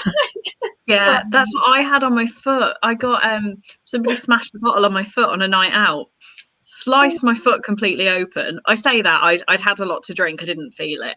And I didn't notice, went to bed, like foot's bleeding through the sheets and everything. And then all I needed was butterfly stitches, but it's got a nasty scar. Yeah, same. And I remember they cleaned it with like the disinfectant. That is the worst bit, because obviously...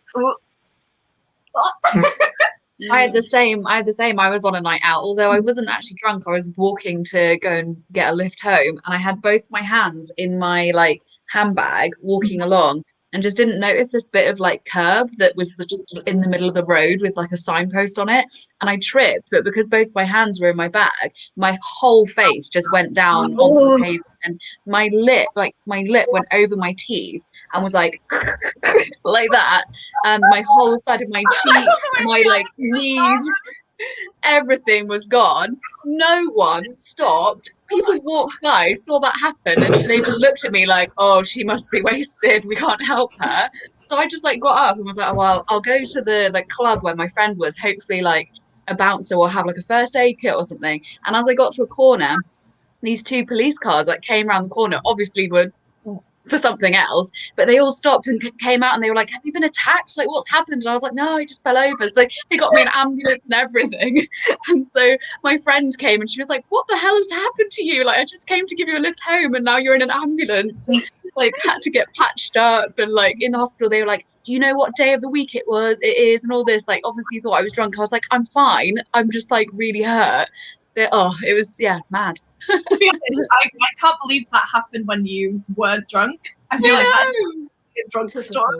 Yeah. That was actually a year of where I had 3 ambulances in 1 year. I'd taken a tablet that I was prescribed and went into anaphylactic shock, and nearly died, so had to have an ambulance for that. And then on a night out, I tripped over. Again, I wasn't even drunk, but I twisted my ankle, and a policeman like grabbed me, and he was like, "That didn't look good." He like just carried me and put me on a wall and got me an ambulance as well. And I had gas and air the whole way back to like the city that I live in, because I was in like a city away from where I was. Oh my God. I was like absolutely in a different land. I was also dressed as Alice in Wonderland. It was hilarious because like all the people were like trying to like ask me questions, and I don't know if you've ever had gas and air, but like it just makes you like completely not with it. They were like, "So what's your name?" And I was just like, "Alice, of course." And then would just hysterically laugh like a complete maniac for like ages until they took it away from me. Oh, that's cute. Yeah, exactly. I look like that. Yeah. I love that you just went, Alice, like that just sounds Alice. Oh my God.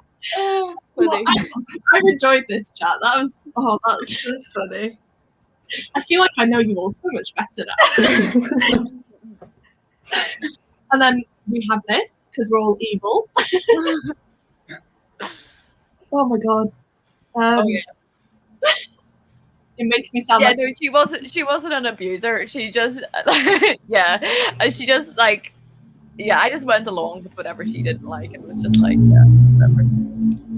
Oh my God, this. I feel like I've told some of you this before, but I don't know how I can tell this story in a good way. Like when Cara said it, I was genuinely pissing myself laughing. But basically, she lives by London, and she'd gone a night out, and she'd gone like to get the tube.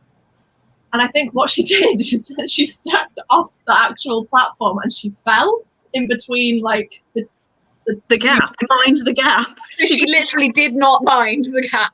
No, but what happened, because she fell, she tried to catch herself, so she like swung her legs up and like sliced her shins, because on the like bottom of it. But she was saying it because again she was like, I was so drunk I didn't even feel it. She was like, I'm sure, her legs like went, and anyway they got her out, and she was like, I didn't even go to hospital, I just kept walking. I got home, and then the next day I realized that my legs were just completely messed up, and now she's got 2 massive scars on her legs from when she just why they have to remind us all to mind the gap. Oh, honestly, Paris could say it so much better. I genuinely was in tears because I'm sorry, my first reaction is always to laugh. You could tell me that you were almost killed and I would laugh. It's just like I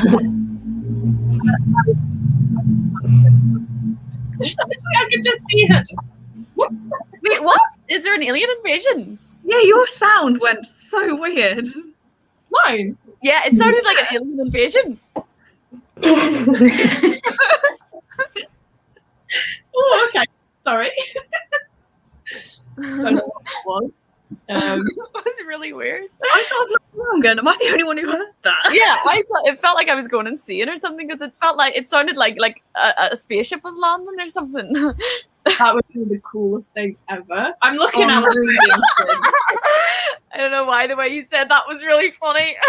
That would be the coolest thing ever. Like if an alien or something just came onto the stream. Oh my God, I feel like we're going delirious now. We'll do another sprint in a minute. Yeah. I don't know why, I'm just still laughing. I think this is going back to the fact that Cole has like such a big gap. But X's siblings were the same age as my parents. Oh my God. That'd be weird. That would throw me. Oh my God. I got completely wiped out by this giant player who elbowed me, but I was determined not to let him beat me. So I got back in the pitch, tackled him again, didn't go to A&E for 2 days. Okay, if you would have said 2 hours, we're like, okay, that's too long. 2 days. I thought that was going to be, 2 hours. Wow. You must be tough as anything. This is why, like, your pain tolerance is so high, I think. You know, we were talking about tattoos last night. Yeah. This is why you can deal with tattoos. I think that's my ice skating story. Yeah. Yeah. I can't believe that. Imagine. I'm actually now like really traumatized about slipping. Like I won't go outside if it's snowing. Mm. I'm the same. Yeah, it's the worst, isn't it? Because again, you don't expect it, and the first instinct is to like put your hands out, but that's like the worst thing you can do. Oh, Yeah. I just can't believe he made you sit there for hours until you actually signed a form. That is, oh my gosh, that is ridiculous. Oh, and then shout out, the only time I went ice skating, someone ended up in A&E too. Oh, horror stories. Hi, Kat. Hello. We're definitely going to do another one in a sec. I realise we've been talking for a while now. I'm not sure if we'll do another one after that, though. Depends how everyone is feeling. When I was 11, I was biking with my dog and I fell on the street, broke my front teeth off. I asked if I had blood anywhere. He said no. So when I came home with my mouth covered in blood, my mum was shocked. I can imagine your mum was shocked. Yeah. That does not sound That's not pleasant. Imagine an anthology, like each of you wrote a short story about our traumatic experiences. That's got to exist somewhere. Somebody has to have had that idea. And if not, we have just given someone the best idea ever. Yeah. I'd love to read. I don't know if I would love to read it, actually. I feel like it's funny when you can chat about it, but if I was to read it, I'd probably be like, oh. I'd probably feel really sick. I went to the pharmacy 2 days later and they were like, hun, you should have probably gone and got stitches, but now it's too late. Yeah, this is the leg and thing. That's quite funny. Honestly, I was in tears, like, just the way she was saying it, and she was like, I don't even remember half of it because I was just that drunk. And I'm like, that's when you want to get hurt, like not when you want to get hurt, but like if you're gonna choose. If I was to break my arm, I'd rather do it when I was out of it. Not gonna lie, I'm a little annoyed. Amy has had so many ambulance call outs before. When I was dying on the bathroom floor, it took 3 calls to 999. Oh my god, to get an ambulance out. See, you did laugh way, but like I could tell that you were taking it seriously. But you were like, oh my god. I'm sorry, Shah. Maybe it's just where we live. Maybe like in my end of the country, ambulances are a little bit more, I don't know, maybe people call them less. I don't know. I can't get over the fact that she was like, Amy's literally fallen over 3 times and I was dying. Actually, one of mine, I was actually dying. Anaphylactic shock. I would have died had I not had the ambulance. That is fair.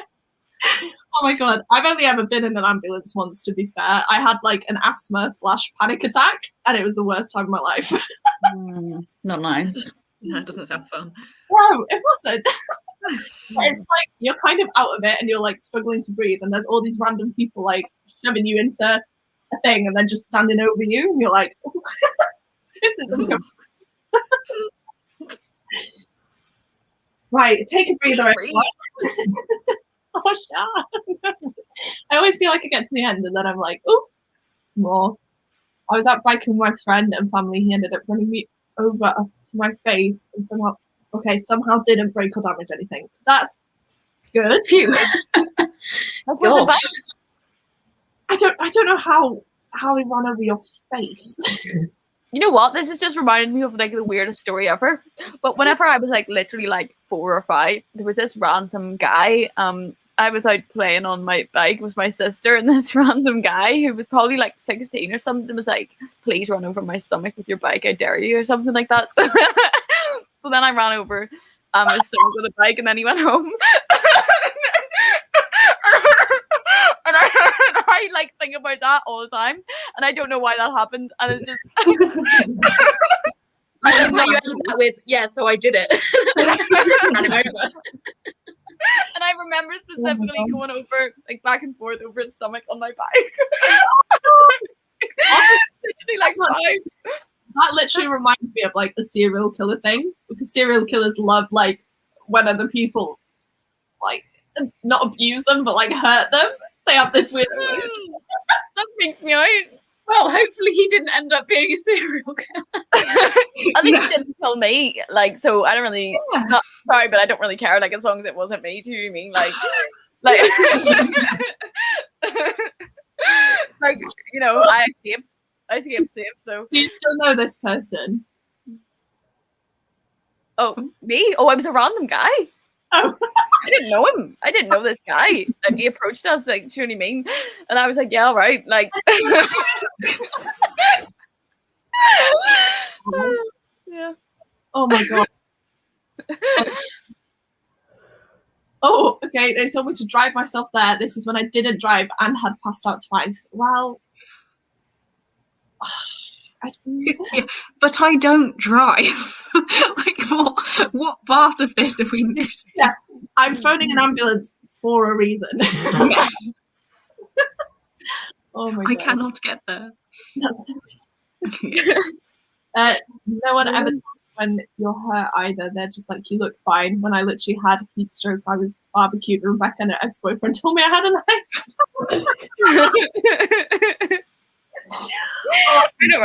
I don't remember that. You are honestly the worst sister ever. Good My sister, sister did every do night. pretty much the same. God, it was the last time we were in Spain, and I burnt the bottom of my butt cheeks. Like, that is the last time I'm wearing a bikini that has any bum hanging out. Like, I was like, well, this isn't fun. And then I'd sat on a stool, like a kind of wicker looking thing, and I got stuck to it with my burnt skin, and I couldn't get off. So my sister pulled me off it. Oh, And I was like peeling myself from the chair. There is nothing worse than when you're burnt and you have to sit down. It's like even the legs as well, isn't it? Like if you're on a sunbed and you try and get off and your legs are stuck to it. Gross. Oh my god. I also passed out every time I stood up, hit my head on the toilet seat, and was in the worst pain I've ever been in. Couldn't let them in the building when they came and had to throw keys out. And was in hospital for 2 days. Wow. I would complain about that, definitely. Like, if you're literally on the floor, unable to do anything, and they're like, just drive yourself there, it's fine. No.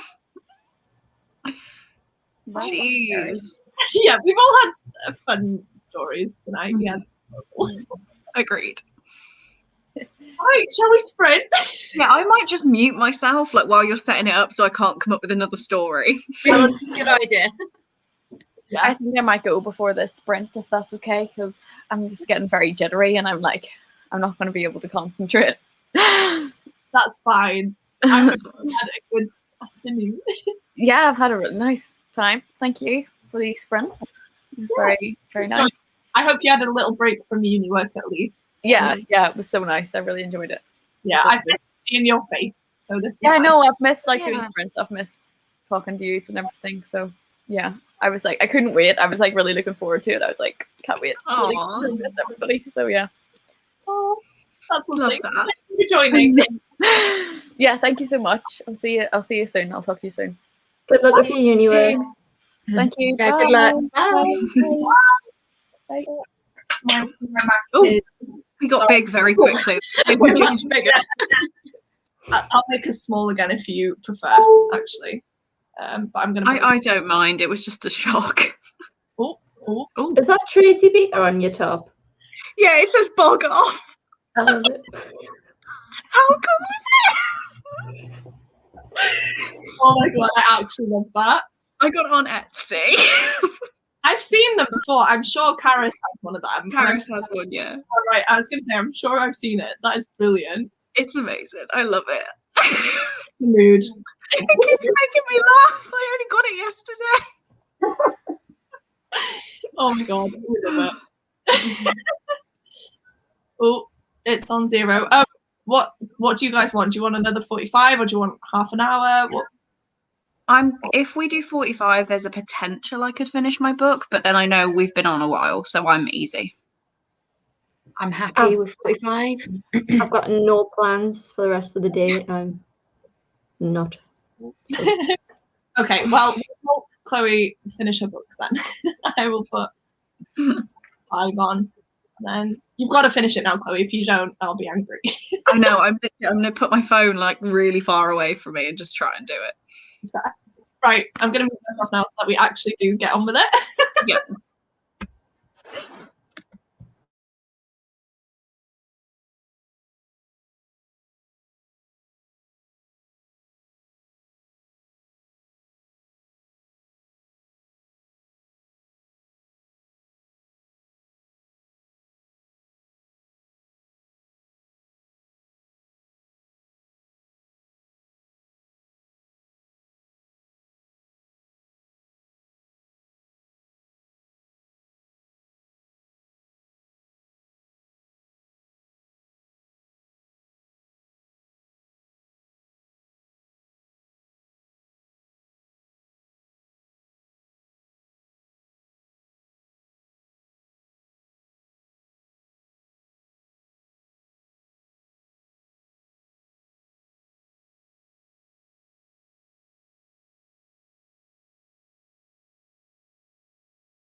I'm just quickly going to finish my chapter. I have like 3 sentences left.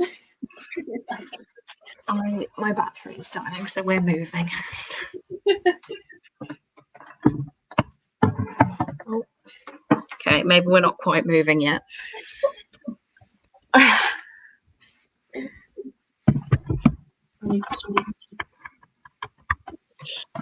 Okay, we're in. Right. I have like 9 minutes left, apparently. Oh no. Typical. Mm-hmm. But I'm gonna. I think I'd enjoy it more as, I know it sounds silly, but just as an ebook, I'm not really loving it. I want physical book. I want to be able to, there's like a notebook page that's kind of pasted in there, and I can't zoom in on this Kindle. So I'm like, I can't really read it. And there's been a few little things like that where it's evidence for the cases I can't see. So I'm like, okay, if I had this physically, I can be like, it's there, I can read it. Yeah. So little things keep like bothering me that are just silly. But I reckon it's like a solid 3-star. It's not amazing, but it's pretty good. Deal with that. I'm just kind of intrigued by it, so I'm like, I don't know if I should bother picking it up. I'll try and summarize it really, really quickly, because there's 2 separate cases going at the same time. There's 3 technically. There's a previous case, I think they've called him the roadside rapist or something. So that's running in the background from like 10 years ago, and then that guy's now out on parole. Then there's a rape and murder of a woman who's been thrown over a railway bridge. That's quite an intense one.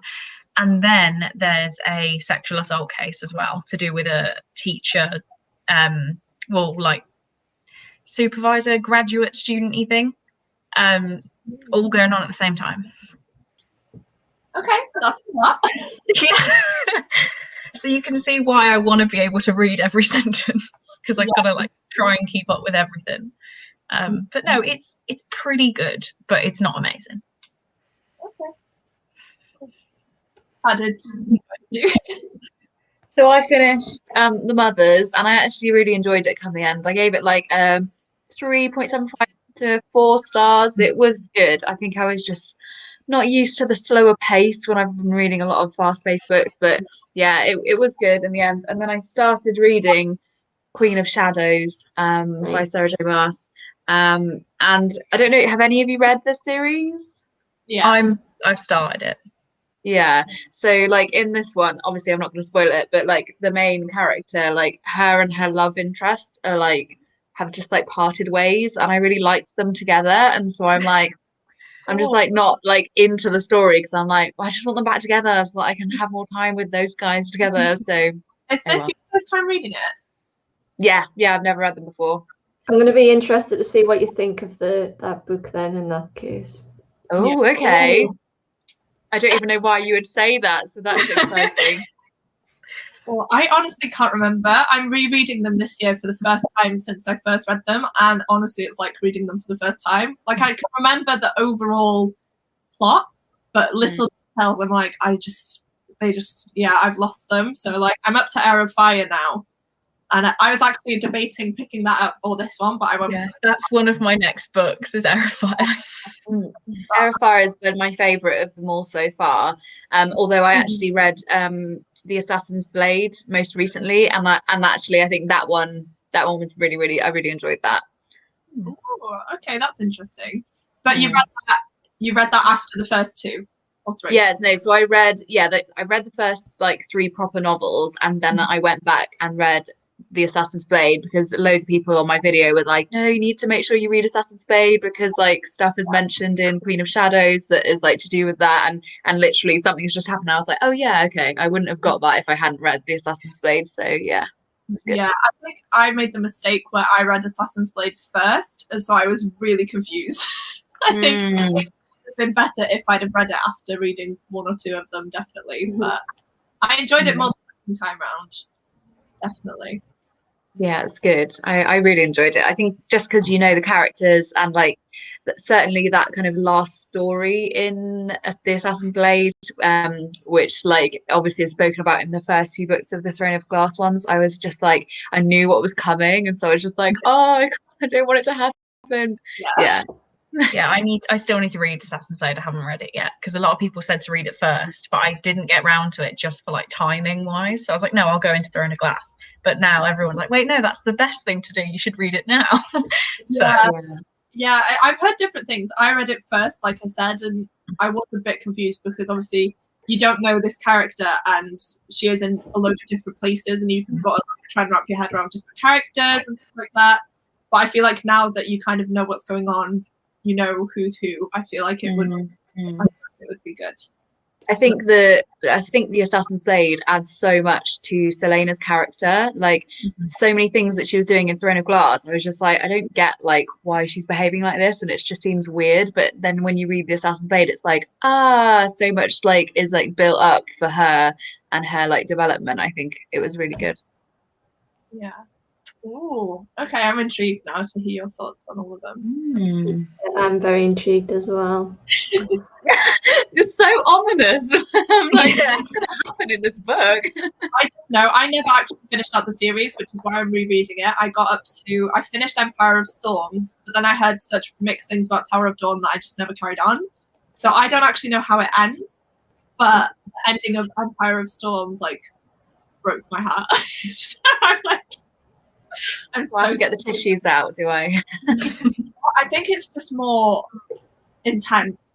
Like a lot of stuff happens, and it's like, oh my god, I can't wait to see you get to that bit. That was you paused, like your video paused at the wrong time for that. You're like in shock. I still hear you, but you were just like. Oh no, sorry. My Wi-Fi is a bit funny today. Sorry about that. Did I just say that you're nearly finished with your book, Vanessa? Sorry, I'm looking at you, but you can't see me looking at you. I'm about like 2/3 in now. Ow! I'm so impressed. It's getting better at the moment. It's about like 3.5 stars. So. It's okay. It's not like the best. It's not like up there with like the best thrillers that I've read, but there's been like a little bit of a twist and things that it's making me think about what's kind of going on, like what might come up, which is what I like. Like I'm sitting here trying to think about like reading between the lines. So it's kind of what you want in a thriller, isn't it? You just sort of want to be a little bit baffled in an easy read. So that's what I'm getting. Yeah, I'm hoping that the end of that one for you, like it's all building up to this one big thing, and it's going to be amazing. I'm hoping. I hope so. But someone said it was anticlimactic, so I don't know. I think the ending can really either make or break a thriller as well. Definitely. So yeah, are you reading Law? Yeah, I am. I've got the cover somewhere actually, in case anyone's interested. Ooh, it's so pretty. Yeah, I decided to go with this one because I'm just in such a like retellings mood, and I really want to read some like Greek classics, but I'm just not in the headspace for that. So we've gone for a retelling, and I'm really enjoying it so far. I'm only like 25 pages in, but already I'm like, there's so much action and fighting. I'm like, yes, give it to me. I love that edition as well. It's gorgeous. It is, yeah. See, my main problem is I'm absolutely terrified of snakes, but give me a snake on a book and I'm like, that's so pretty. But if I was to actually see a snake, I'd pass out with fear. But like Ninth House, I absolutely love my edition of Ninth House, but I'm like, seeing the snake on the book is fine. If you sent me a picture of a snake, I would probably block you. Like I'm that scared of snakes, but I can look at them on books. I was gonna say, so the like cover, the standard cover for this, do you not like? Because no, it's fine. I don't mind it, but I don't know what it is. Oh, I never knew that about you. Yeah, I'm absolutely terrified. So it's really weird. I love snakes. Like I'm the type that goes to a reptile house and I'll have like a massive one. Oh, my back is already. You can't tell, but my back just like went backwards and all cringed. I was like, no. That's what my mum was like. I was like, Mum, come with me. And she was like, I can't. Even the thought. I think it's from, genuinely, I'll put it down to this, is when I was walking through my town as like a 12, 13-year-old, like meeting my friends. And there were these people, there's like a bit of a clearing through all the shops. And they had giant snakes and they were putting them around people's necks. So the guy started coming towards me with one of the white ones, you know, the white and yellow. I don't know what they are, but you know what they look like. And yeah, starts coming towards me, and I said, "Oh God, no, thank you," and started walking away. And he was following me, and I was like, "No, I don't want that anywhere near me." So I can still, like, I've never had a snake around my neck, but I can feel it because I don't. Oh no, just yeah, no. it's yeah. What's happened to me? I wouldn't have a snake as a pet. Oh but no, I don't like. They're not. It's spiders for me. I can deal with spiders, but like no spiders. Yeah, see, I would have a tarantula as a pet without even thinking about it. But a snake, no. no. No. Absolutely not. That I just don't like that. I think I watched something as well that says that like when they get scared or agitated, they like shed their fur, and apparently it's like it makes you really allergic and gives you bad reactions. I was like, oh. Yeah, let's not have that. I take back my comment. It just, yeah, I can look at them, but if you were to like, if I was to imagine one on me or something. Oh, wait, isn't it Chester Zoo where they've got that giant snake and it broke the glass? Wasn't that in Harry Potter? I'm sure it's Chester, and you're like upstairs in a reptile house, and it's one that even on the TV program they had to like knock it out to get it out to fix the cage and stuff. Yes, I've seen that, and you're right. Yes, that did happen in Life at the Zoo. I think it's called Secret Life of the Zoo. Yeah, Secret Life of the Zoo. Yeah, I didn't know that. And See, it's I massive. love reptile bit. I love like the little crocodiles and stuff. I love. Oh no, that's adorable. Yeah. That's the thing I don't get actually, because we've got, well, I say we, my mom and dad have got 2 tortoises, and their heads are snake heads, and they come in and out of the shower like a snake would, and that doesn't bother me. Yeah, but they're slow. You're not going to be chased by a tortoise. Like. No, they're so quick. You would not believe bitten it. either. Sat in the garden, that thing will come towards you, and you're like, "Oh God!" Oh my God, that is so funny. But yeah, the one at Chester is just an absolute beast of a snake. The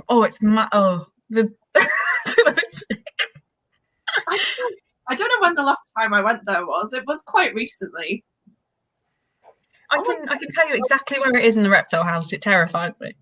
Oh, do you know what? Actually, last year I was actually at Chester Zoo, and that was when I discovered that I had COVID, because I was in the the rhino enclosure, and I was really cold because we were there in like October, and I said to Mark, I was like, "Oh, should we sit in here and have our lunch?" And Mark was like, "Are you joking?" And I was like, "Why?" He was like, "It stinks. It's like the worst smell in here right now." And I was like, It is.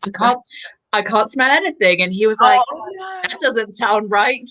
We should leave right now." So we literally left right away and got a test on the way home. And yeah, I had COVID. At least it's like outside, isn't it? At least that was more. Because had they closed the inside bits by then? Huh? Had they closed the inside bits by then? I'm sure they've got a few things. It was yeah, some of it was, but most of it was just like all social distanced, and like you could only have certain amount of people in like the smaller bits. Right. Anyway, so thankfully we hadn't gone near anyone the whole day, because it was like October as well. Like anyone was even at the zoo in the middle of the week. Oh, but yeah, crazy. Wow. Yeah, I was going to say the rhino place absolutely stinks. I still can't smell anything, so like it's crazy. Wow. No, sad times. Can you taste things? No. What I can taste and smell tastes awful. Like I will just randomly get this like something's rotting like near my face. That's all I can smell and taste. Chocolate and coffee are the worst. Like it's awful. And so I would almost rather not smell anything at all, and not taste anything at all, because what I can taste and smell doesn't taste right, or it's horrible. So That's it's called mad. parosmia. If you're interested, it basically means your nose like sensors have like rewired themselves all the wrong way. So like the cat food and the cat's litter tray, they smell somewhat okay. All the nice things smell really bad. Oh my gosh, I remember hearing something Horrendous. about perfume, that they can't smell perfume, they can just smell like the alcohol in it. Yeah, and that's the same with coffee. Like there's some kind of sulfur or something in coffee, but all I can I can't smell the nice bits of coffee. All I can smell is this really awful like That's bitterness. mad. I know. I hope it comes back soon. But everywhere I keep reading about it, it's like, yeah, it could be years. I'm like, great, wonderful. Yeah, it's more long term with COVID, isn't it? Oh. Like people do it for a few. I don't want to skip. I'm never leaving I the know. house until I'm vaccinated. Yeah, that's it. I'm inside now. That's the thing. I feel like I'm like, oh, I've had the first vaccine. I feel a little bit better, but I'm still like, yeah, but I don't want to chance Don't it. risk it. Yeah, Mm. I take 2 tests every week anyway because of placement now. So like, I feel okay, but I'm still like, I just want to stay at home.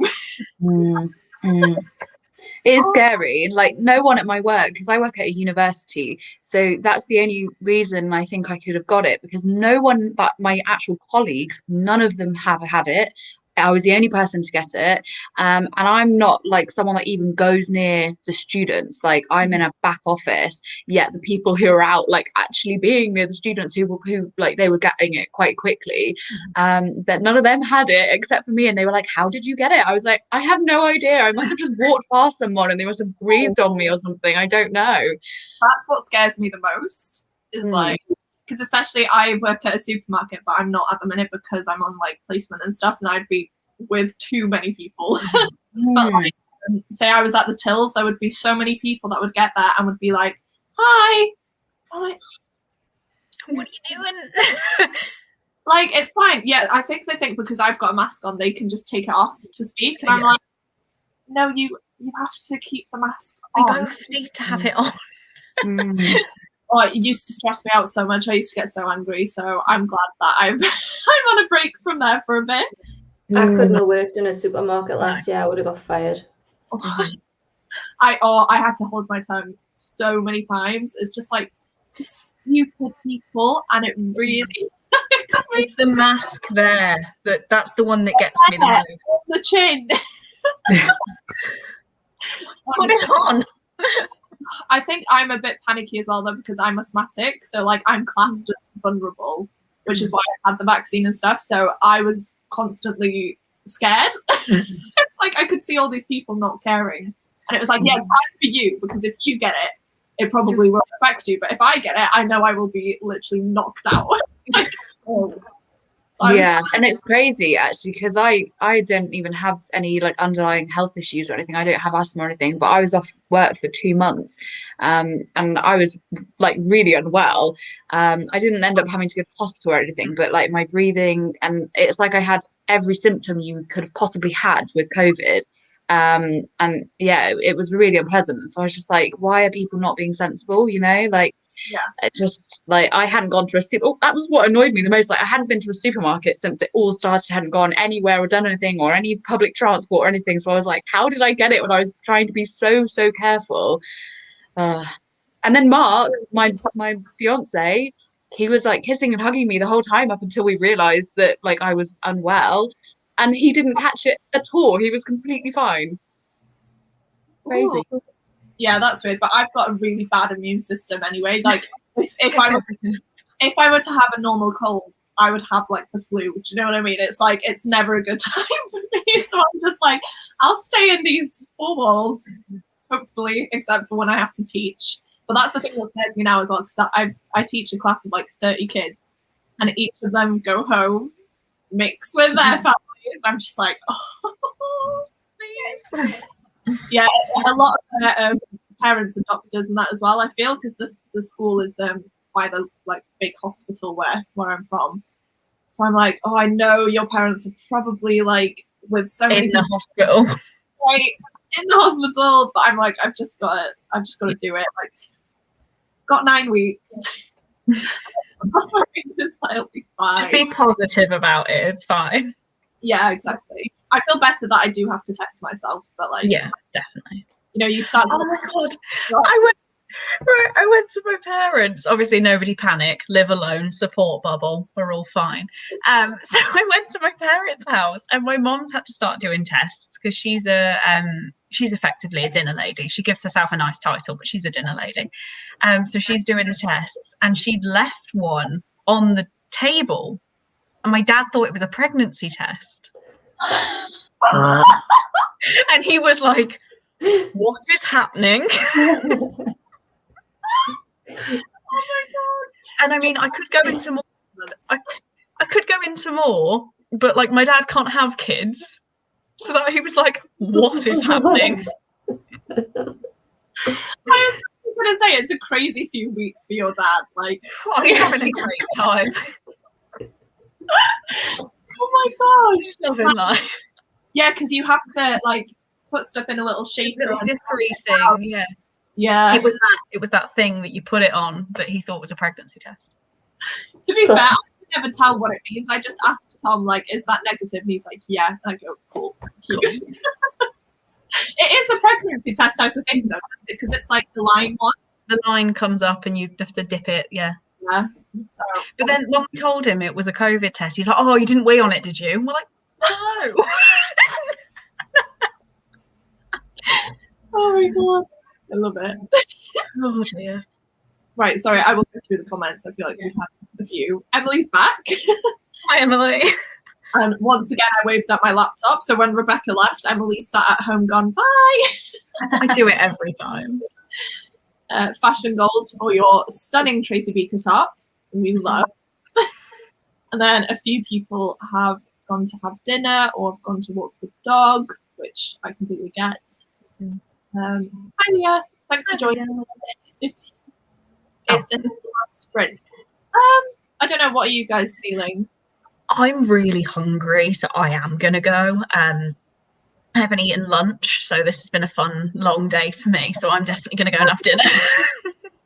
That's Have fair. some food.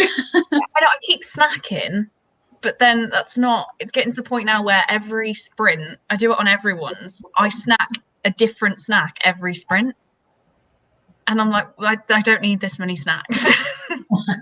That was me yesterday. I didn't have a meal yesterday. I just snacked throughout the whole day. And I was like, oh, it felt disgusting. I'm fine to keep going. I have no life. Yeah, I'm happy to keep going. I don't know where Mark is. He's still at work, and it's 6:30. So Oh my god, that's crazy. yeah, I know. Oh, I was going to say my sofa's not arrived. So as soon as we finished, I'm just doing uni work anyway. So I'm happy. You're like, let's keep this going. I'm like really too long. But to be fair, it's not my fault because the teacher, like my mentor, was meant to contact me and be like, this is what you have to do for next week. And then I just never got it. So then I think it was Thursday or Friday, I messaged him being like, what am I actually teaching next week? So now he's finally gotten back to me and he's like, okay, don't do all the language stuff because he forgot to tell me what I needed to do. So he was like, just do the maths stuff. And we're doing like multiplication and division. And I'm genuinely the thickest person on earth, right? My maths ability is the worst. So I'm sat here being like, what can I do? And I'm trying to Google, like, how can I present maths? And I just can't come up with like a good lesson and like lesson plans. So I'm just stressed. I tried to teach my mom maths and I just gave up. I was like, yeah, I can never be a teacher. I can't. I don't have the patience. She didn't understand the first time, so I was like, well, you're just thick. And I'm like, I can't teach this. That's the thing with me, because I had to redo my GCSEs to get like a B, so I did an equivalency test. I passed it first time, which is great. But it was one where Tom was like, I'd be like, help me please. He'd sit down, he'd be like, okay, that's wrong. And I'd go, why? And he goes, this, and this. And I'm like, but I've done that. And he's like, no, you haven't. I'm like, yeah, I have. And it was just like, you know, when you know you're in the wrong, but you're like, oh, damn. I don't get this. Yeah, I'm like that. I just can't. And I feel like I have to work so hard to try and understand it that I end up just confusing myself. So I'm just like, oh, fine. It's fine. But now it's not fine because I need to be the one explaining it to people. To children? Yeah, but some of them are so clever. Like, it stresses me out. You know, that like you've got 1 or 2 kids that no matter what type of work you give them in maths, they can just do it. And they're like, I finished. And I'm like, that was going to take you an hour and you've done it in 20 minutes. I don't have backup work for you. That was me in maths. People hated me in maths. But only maths. Yeah, fair enough. But yeah, I'm just like, and the thing is that I told the teacher that I'm not confident in teaching maths, so he's like, okay, well, I'll give you all the maths lessons now because you need to be confident. And I'm like, so yeah, I'm putting it off, and then I'm going to be very stressed about it tomorrow, which is great. Oh, I don't know who that is. Nikki Graham from Big Brother's died. Is this the one that all the memes are about? She's the one that said, like, who is she? Yeah. A lot. I have no idea. I don't keep up. Like, I've not heard mention of her since then till now, but very yeah. Oh. Okay, this is completely changing the mood, but This has been a roller coaster of a live stream, hasn't it? Yeah. Yes, really has.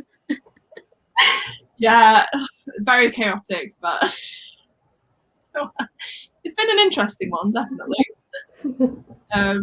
Emily says, was a little distracted, but still got through 38 pages. Nice. Well done. I don't know how Shah works, but oh my god. Wow.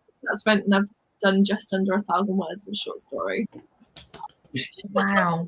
Yeah, you deserve a clap for that. Finished Kingdom of Ash a couple of weeks ago, and it honestly blew me away. Throne of Glass is incredible. Loved Queen of Shadows, one of my favorites of the series. Oh, cool. That's good to hear. I honestly can't remember, and I hate it, but I love it because I kind of have, like, I'm in the know, but then I kind of don't actually know what's going on at the same time, and it's really fun. Hi. I'm reading City of Bones, and I'm not too impressed. I was expecting more. Is that the first book in, like, Cassandra Clare's thing? Yeah. I can't remember being overly impressed by that when I read it. No. Like, I loved it, but I read it, like, kind of when they were a big thing. Like, I think the 5th book had just come out or something, so it was I was, like, there. And I feel like now there's been so many years since it actually came out where if you were to have read it then, it would have been, like, amazing. But now, seeing where, like, the book industry has gotten to, it's kind of rubbish. Yeah. I will still say it's one of my favourite things. But I won't buy any of the, like, I'm carrying on getting all of them in paperback. But then, because I just bought Chain of something today. I don't know what it was. One of the chains. Gold? Oh, the first one, yeah. First one, yeah. But I found a paperback for £3.58. It was a proper deal, so I had to get it. But yeah, then I have the collector's one of City of Bones. And the amount of times I've read that. Those top 12 are all blooming Cassandra Clare books. Which is a bit ridiculous, to be fair. Yeah, City of Bones, I will continuously reread that. Like, I don't care. I know it's not amazing, but, like, I have such good memories that I will keep reading it and enjoying it. Yeah, exactly. I feel like I'm scared to dive back into it because I haven't read them since that first time, because obviously Cassandra Clare's got so many books. I feel like you need to sort of keep up. But yeah, I've not kept up. That's the problem. I'm so tempted to reread it. And I had this phase last year where I was like, I just want to reread City of Bones. And I was like, oh no, don't do it. There's like 6 books. But now I'm just I've still never read City of Heavenly Fire. I was supposed to read it last month. I haven't read it. Never. Have you read The Infernal Devices? Yes. So I've read 1 to 5 of the Mortal Instruments, all of the Infernal Devices, and I've read the Bane Chronicles because I'm doing them in publication order. Oh, okay. I've never read the Bane Chronicles. I don't know if I will. Don't bother.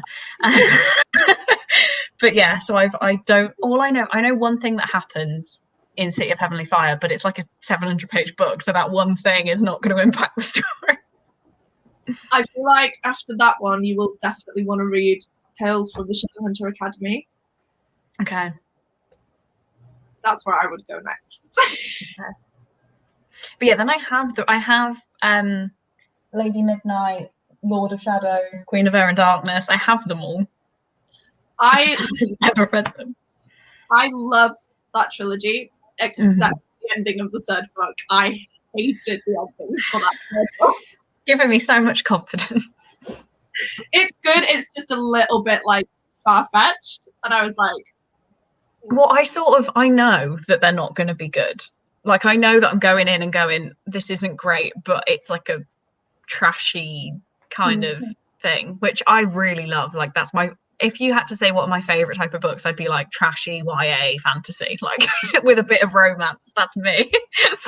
So I think you'd like it. The first two books are amazing, even like the third one up to a point, and then it was just like a tiny bit for me. I was like rolling my eyes a bit, like, okay, come on, you could have done better. Yeah, but I don't know. I haven't read like the Red Scrolls of Magic or anything now. I feel like I am falling behind, and I've not read the newest one, Chain of Iron. I've not read that, but it's just so hard to keep up with them, isn't it? Like, there's so many books. Oh, God. Sorry, that was a massive. Yeah, I know. I'm gonna shut up now. Abby's back. I didn't realize you'd gone. Sorry. Oh, love me some snakes and spiders. I think working in a zoo helps. Oh my God, I saw your story of the monkey, and it's the cutest thing ever. Pythons get so long. Okay, let's just just picturing it. Skip the snake talk. Poor Chloe. No, this as well. I love coffee and I love chocolate. So to be able to not taste or smell them properly would just like break my heart. It's probably something good for me because I drink way too much coffee and I eat way too much chocolate. That would be really sad. Oh, fully vaccinated. Ooh. Yay. But I'm worried about the new strains. Yeah. I just can never keep up. To be honest, I haven't watched the news since I went into self-isolation because it just freaks me out and it makes me angry because no one actually knows what they're talking about. So, yeah, at least you're fully vaccinated, which is really good. Yay for you. That will actually make you a really good math teacher. No, it won't. When you struggled with the subject, then you teach it, you are generally more understanding of student trouble. That's the only thing I feel like. I got more patience with some of the kids because I know, like, I needed that. I had horrible teachers in, like, secondary school that, like, called me out all the time. And, you know, when the whole class goes quiet and it's just trying to, like, think of the answer. And, yeah, I had a lot of those types of moments that just, like, anxiety heavy for me. That was my geography teacher. I got rid of geography as soon as I could. I was like, no, thank you. Yeah, I feel like it's just like you said, one teacher can like spoil the entire thing. And now I genuinely have maths anxiety. Like, that is actually a thing. Honestly. Oh, it just stresses me out. Never read any Cassandra Clare, own City of Bones and the Infernal Devices, but I always forget. Again, I feel like if you didn't read them as they came out, you can probably skip them. You can probably just ignore them. Yeah. Up to the rest of the Shadow Market, and I'm reading Implication Order 2. I enjoyed that short story collection, and I'm not a big fan of those normally, but that one was all right. Do I start Silent Patient, or is this going to hurt? Oh, this is going to hurt, I think. Oh, right. Or this is going to hurt next, as I'm nearly finished. 16 pages left. Oh, I have The Silent Patient, but I've never read it. It's like a thriller, isn't it? Right. I don't know. This is going to hurt. It's really good. I would recommend that one. Definitely. Ooh. Okay. I've never now heard of either of them. So This is Going to Hurt is written. It's Tiny it's non-fiction written by like a junior doctor, Adam Kay, I think he is. Adam Kay. And it's really good. It's like the NHS and stuff, but it's just really interesting and like sad and heartbreaking and like funny as well. It's great. That makes me want to read it. I hope that helped. I read This Is Going to Hurt, and it's quick. It's, oh my god, my brain. It's a quick, funny, but informative book. I feel like I do like those type of books. I feel like I feel quite kind of clever reading it because I'm like, oh, okay, I'm in on the know now. I get that. But also sad. Okay, so you can either go for a thriller, which will hopefully be fast paced, or a funny, quirky, informative, sad book. There we And the go. decision's been made. We've sold her. Well, I was just going to say, now you've got to the end of the comments, I might disappear because I'm so hungry. I don't blame you. Go and eat. Yeah, and then I'll leave, eat, jump in on your sprint, and I'll be in the comments, I think, because I want food. I'm sorry. Don't apologise.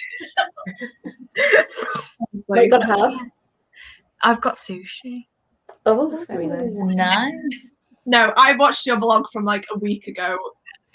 Yeah, that was like 2 weeks ago now. Yeah, I was going to ask if that was the same one, and I was like, no. That would be bad by now. Yeah, I've got more sushi. I went and had I grabbed all of the sushi in Tesco Express that was going bad today because it was reduced, but it's still fine. So I have a lot of reduced sushi. Nice. Massive feast now. Yeah, I've been really looking forward to it. That's why I'm like, well, I'm loving being here, but I want to go enjoy that now. Yeah, no problem. Do you want to mention your sprints tomorrow night? Oh, I could. I wasn't going to, but I will. I'm doing sprints at 7 o'clock tomorrow. If anyone wants to hop on over, because they seem to be. They were. What's the word?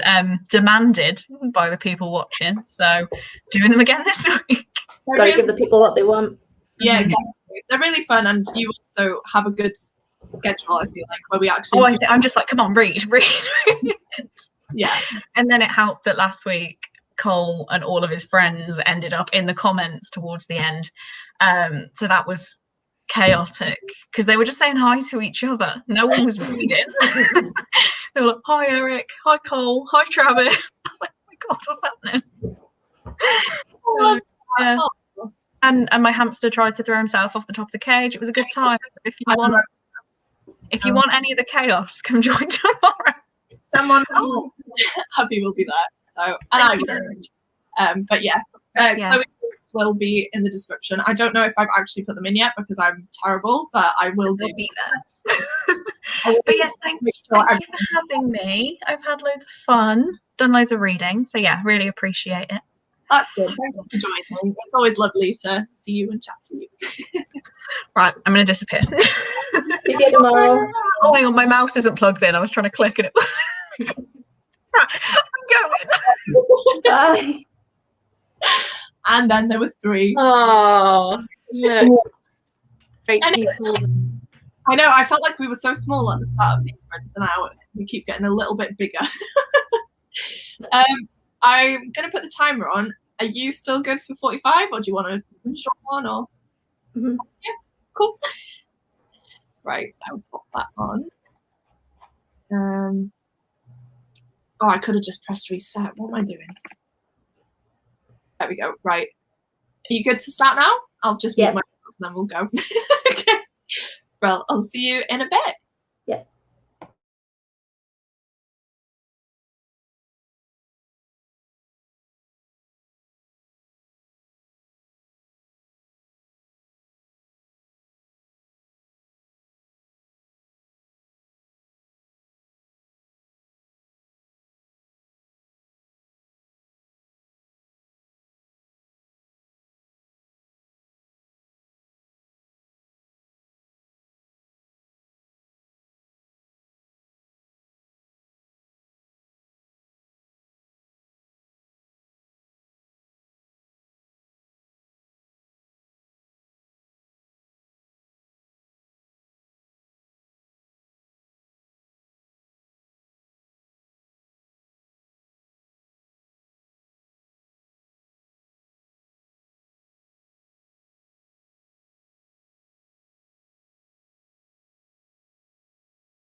Hello.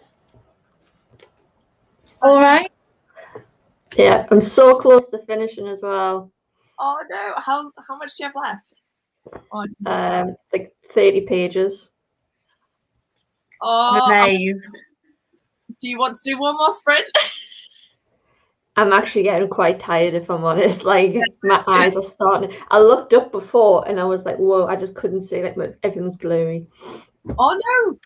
Yeah, I was thinking that now. I slowed down. I've got a bit of a headache now. I was like, Yeah. Yeah. This book is like, it's now down to like a 2-star. Like, I say what they meant about it being anticlimactic. I think like all the secrets are like out now. And I'm just like, oh, is that it? oh no! I don't know how that's like a 4.2 star on Goodreads, if I'm honest. Well, at least you've like only spent a day on it. Do you know what I mean? You've not like dragged it out. At least you kind of read it in one sitting, so it's not too bad, maybe. Yeah. Although I'm excited to see what you think of Queen of Shadows now.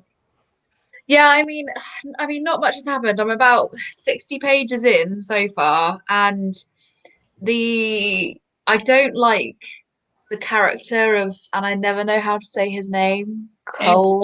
Hale? I don't know. Is that how you say Hale. I don't like his character. I didn't like him like right from the beginning when in the like first 3 books I found him really annoying, and at the moment all she's really done is like speak to him and I'm just like, oh, get on with the story. Like I'm fed up with like dealing with him. And yeah, so not much has really happened so far, but we'll see how it goes. Yeah, that one's a chunky book as well, isn't it? Yeah. Yeah, although like here, that definitely looks to me like a really like it looks a lot longer than it's only 650 pages, but to me that looks like much longer than 650 pages. Yeah, I don't know. I Yeah, we'll remember see how I it got goes.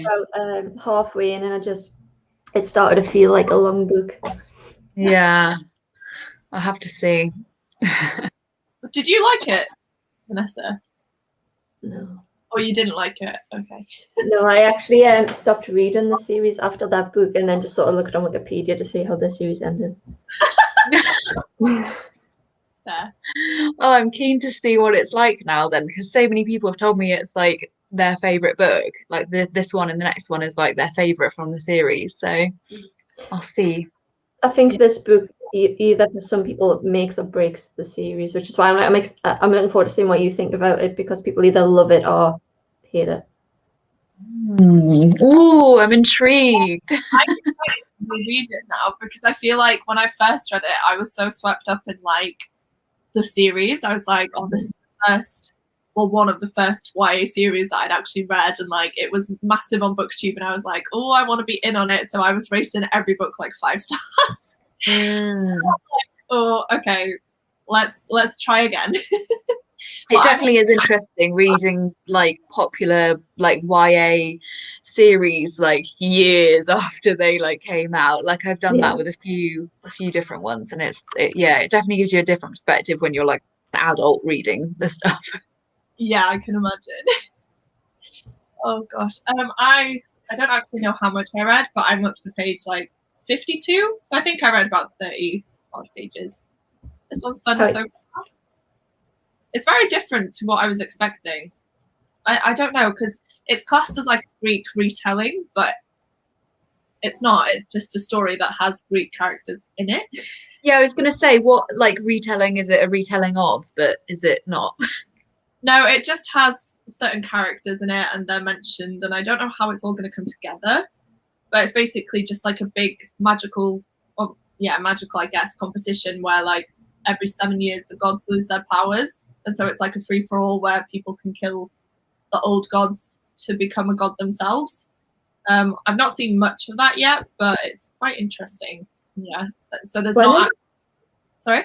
When is it set? Is it like a modern setting? Yeah, so it's like set now. That's why I think it's not like a retelling, because it's set in this world as if it was happening now. So it's its own story, but it features people that we know of. Mm-hmm. It's really good. I'm enjoying it. I just went into it thinking it was some sort of retelling when it's not. Yeah. It's so fast paced from the get go though. Like straight up action is all of what I've read so far, which I enjoy. But yeah, I'm very intrigued by it. I think I think I can guess the underlying plot already, which I don't know if it's a good or a bad thing. But I've never read a book by Alexandra Bracken before either. So this is like a new author and a new sort of series for me. Nice. Yeah. I do like a Greek retelling. I'm a fan. Yeah, I say same as I'm wearing like a Hercules top. Yes. I was going to mention that earlier. Hercules is like my favorite Disney film. So yeah. Oh, me too. Such a good film. So good. Love it. How did everyone else do? I know we've had a few comments. I don't know if Emily's still here, but she read 22 pages. Chloe finished her book and ate sushi. Sounds like a good time. It was good, but definitely sticking with 3 stars. Okay. Interesting. Page 88 of Spellslinger. Nice. Not going to even try and pronounce that, but something vegan with potatoes for dinner and read 25 pages. I was waiting for you to get to that comment just to see what you were going to do.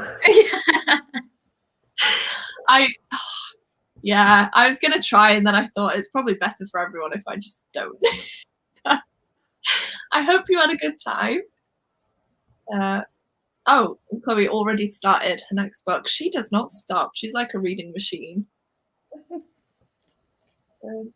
Wow. I'm so impressed. Shah, you were absolutely smashing it today. Yeah, I'm glad these sprints have helped. I don't know if you would have done that anyway, but who knows? Still undecided to pick Throne of Glass up. Ooh. I mean, I think it's good. I would definitely say though, like they don't start out all that great. They're kind of quite tropey and like you're just your typical YA kind of generic book, really. There's nothing like that sets it apart, I would say. But come that 3rd book, I was like invested. Like I definitely hope. Oh, I bought a whole box set of them, so I do hope that I continue on with them and I enjoyed them, because that'll be a waste of my money otherwise. Yeah, I'd say the first 2 books are like their own thing. I feel like it could wrap up there and then the story moves on. So like, yeah, I'm excited now for Air of Fire, because I feel like that's going to kick off the main plot of the whole series now.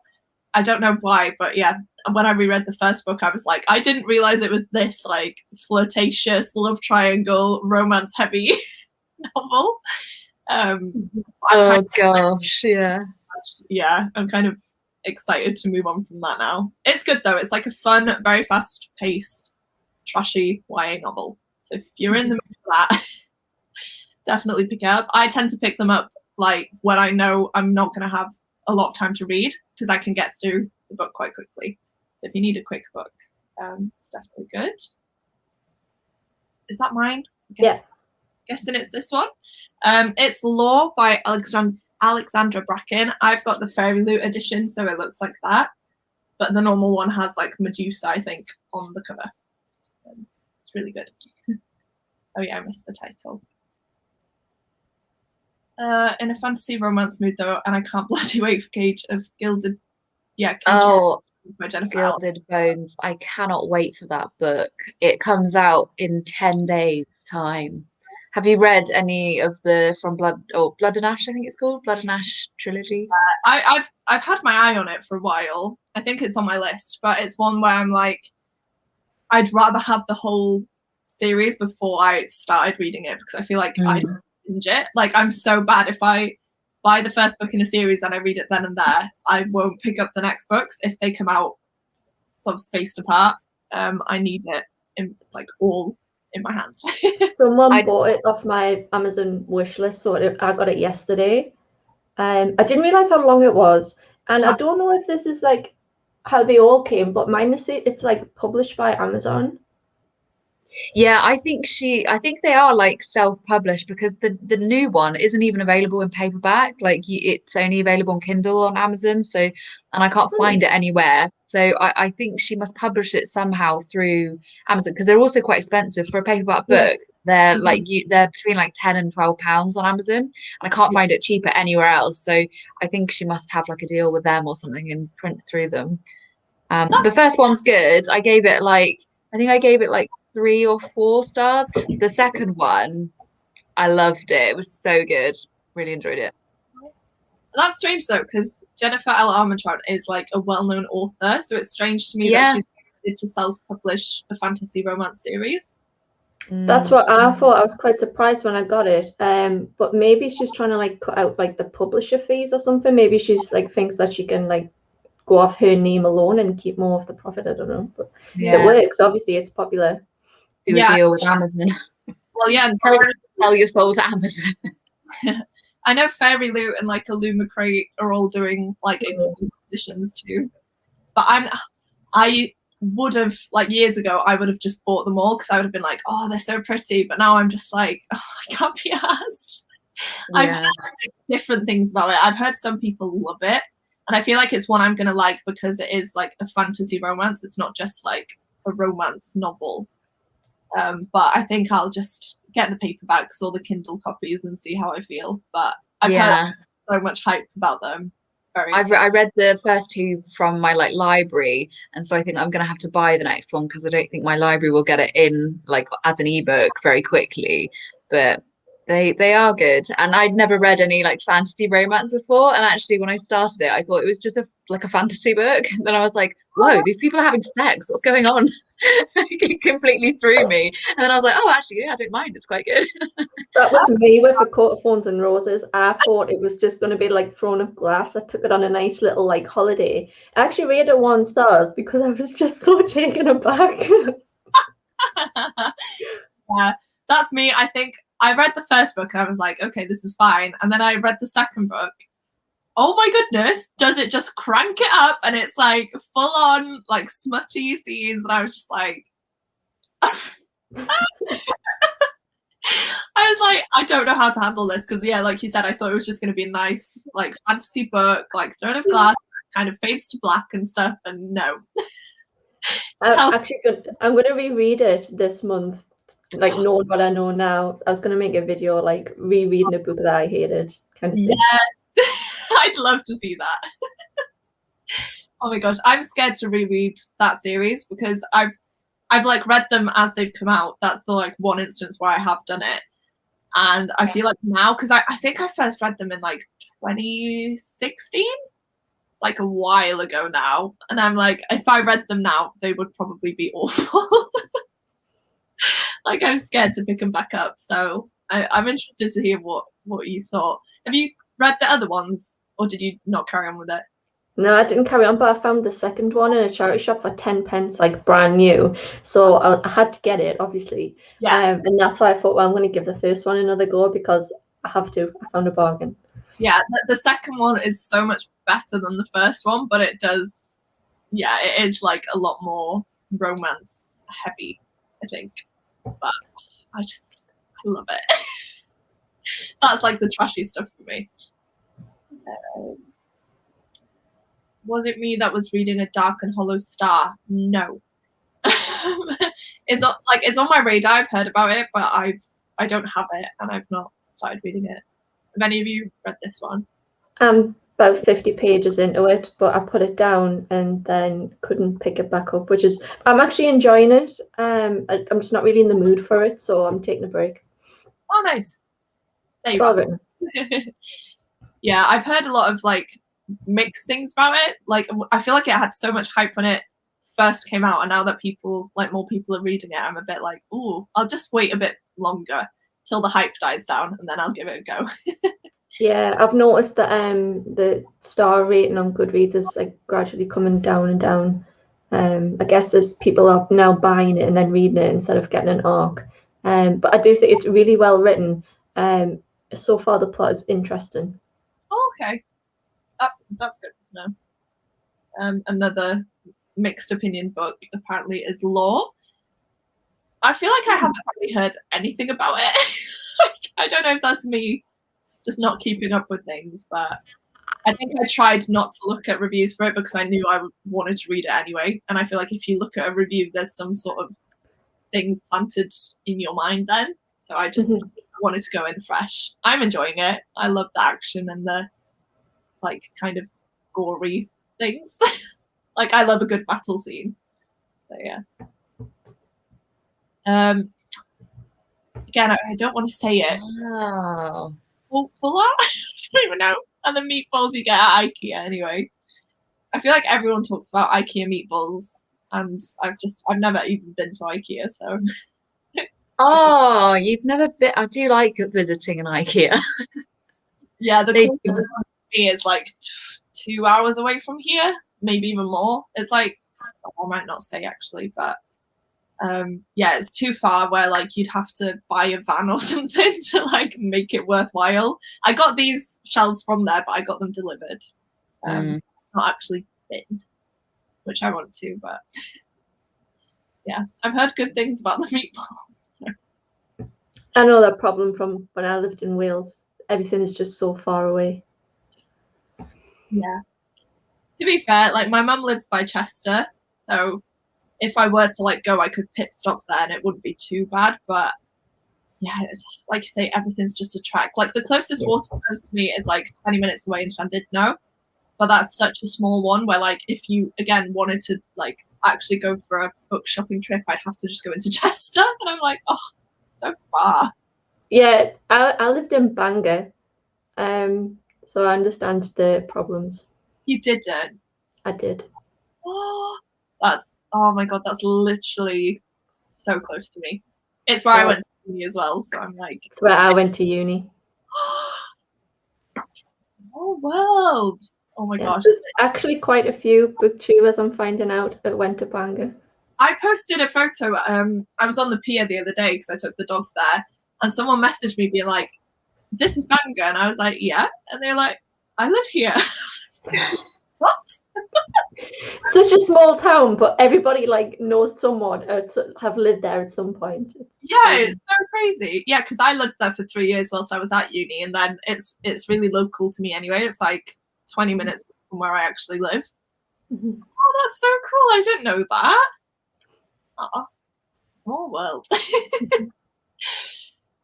Speaking of uni, it's a shame I can't complete my uni assignment this quickly.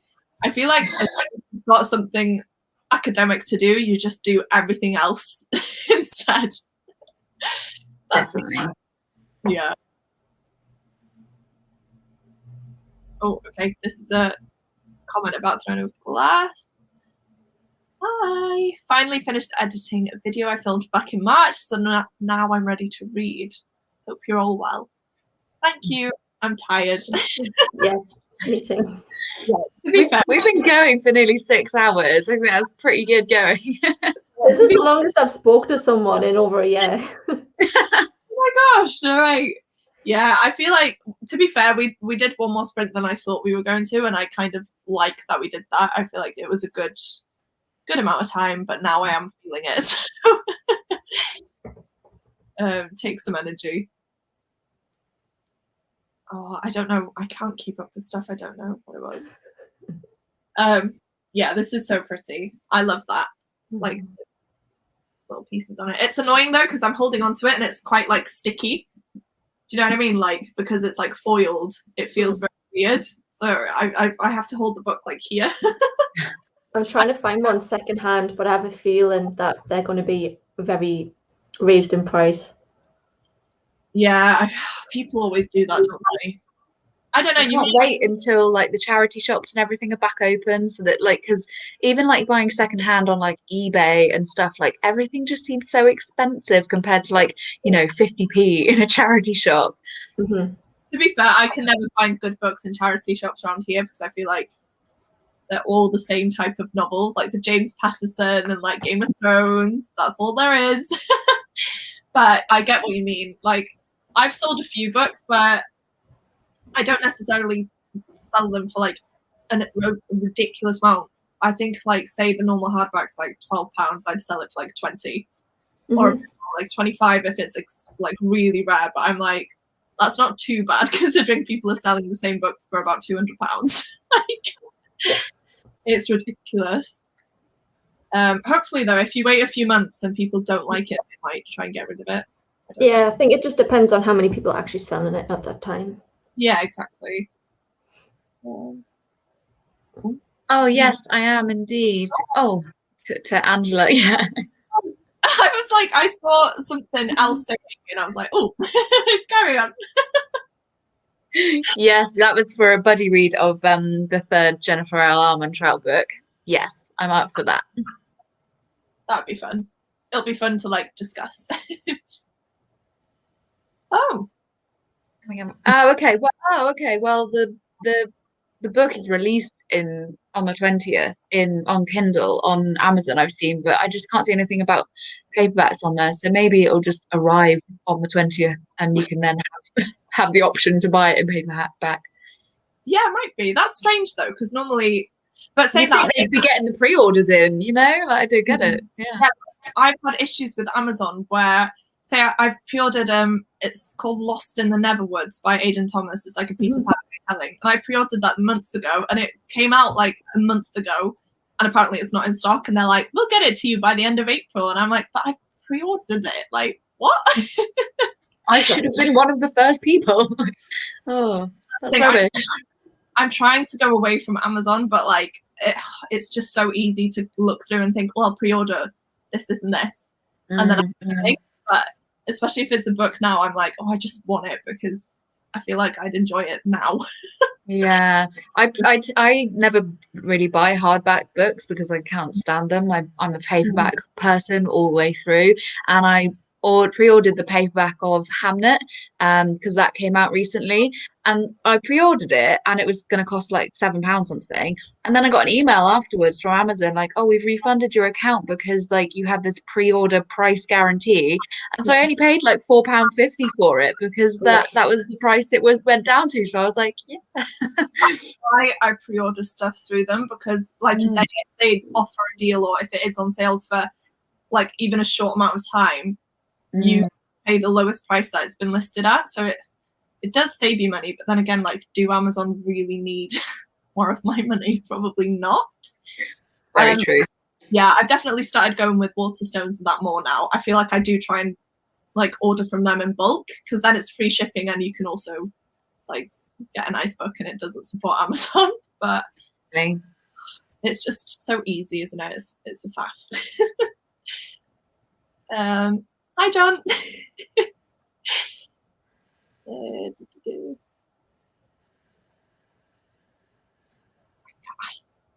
I honestly can't remember what this is about. Did you say something negative about Sarah J. Maas's books? I can't remember. That was me that said I rated it 1 star. So I love Sarah J. Maas's books. I get that they're like problematic, not for everyone, but from what I've read, I've had a good time with them. Here for the smut, it reminds me a bit of House of Blood with the mash of fantasy and sexy times. We didn't get a lot of time in that though. There was like leading up to it, and it just left us wanting more. Oh, so you like that book? You like that one? Love it. I'm obsessed with it. Like one of the most popular videos on my channel is fan theories for the second book. Yes, I remember that actually. Now that it's popped into my head. And I saw you recently pop a picture up that if you type Crescent City or something into Google, that you're I saw that. That's so cool. So I went from like really not liking Sarah J. Maas to being like a mega fan apparently. So love that. Oh, that was book, though. I don't know how they're going to make the second one because I feel like that could have been a standalone. Like the way it wrapped up, like that could have just been the one book. A few people on that video in the comments theorized that maybe they'll make 4 books and it'll be about different houses and like the main characters in each house. Ooh, okay, that'd be interesting because I know like the Akatar series now, from A Court of Silver Flames onward, it's going to be focusing on different people. It's not going to be like one series now. It's going to have the section, so that would make sense. Mhm. And there's definitely a lot that you can focus on there, I think, as well. That'd be good. Mhm. Yeah, premise sounds great of Dark and Olive Star, but I heard a lot of bad things. I've just heard mixed things. I feel like I've heard people that love it, and then I've heard people that really don't like it. So I'm just like, I'll just wait for the hype to die down. Never been to IKEA. Want to start posting, but I'm scared. As in on YouTube? Or like, am I just lost again? What does NGL mean? Not gonna lie. Not gonna lie. I didn't say it because I was like, It's like, oh, mate, I feel old sometimes on YouTube and on the internet in general. I'm like, oh, what do these things mean? yeah, I don't like typing stuff like that. I would rather just type it all out, and then I'm like, oh, but that looks so much longer. Like, I can't be asked. Yes, posting on BookTube. I would just say do it. I know Ness has a really good video on booktubing on a budget. I loved that video when it came out. It really did help me. So Please. go to Ness's channel if you want some tips. But I would say just do it, because if I look back at my old videos, they are absolutely awful. And I feel like I'm only just now kind of like getting into it. But the more you do it, the more you're going to get confident and like chat to people, and it's going to be a really fun thing. It is very daunting, the first couple of videos. Yeah. Don't get disheartened as well if like straight away you don't get all the views. Because like, I think it took me a while to like build up a following. Like, again, the smaller channels, it is definitely like harder. But if it's not about the numbers for you, you just want to chat about books and things you like, I feel like you'll do fine. Like, it'll come across, definitely. Yeah. Don't know if anyone wants to add to that, but I think if you're like nervous about your first video, like just think of it in a way that like you don't have to put it up. Like you could make a first video and then go, actually, I don't even like this, so I'm not going to post this. I'll make another one. And like you could make 10 videos and then decide that the 10th one is the one that you're going to post because it's the one you're most happy with. Yeah, I think like people just worry about putting it up. And also just community as well, like make friends and like comment on everyone else's videos and chat to them and share them. And I think it's like if you start networking like that with a group of people, you're much more likely to kind of feel involved in it rather than just being like, here's my video and then just like waiting. Get like involved in the community. Yeah, this is another point where I feel like I've only just started to do that. I think because of these like live shows and stuff, that's the only time I've sort of had like the courage to actually talk to people. I used to just be the one that's like, I like and maybe leave a comment, but like that's it. And now I'm like retweeting everything, I'm chatting, I'm like, yeah, I just love it. It's so nice. But yeah, definitely consider it. I think we're all here anyway. We'd all support. Yeah. Just subscribe to your channel. Is that for all of us? Me? I don't know, but thank you. Someone's got a subscription. Emily's back. Hello. I can see how Crescent City is about different houses, but I'm sure poop. I'll still go down. Poop. I'm triggered. Pound for price.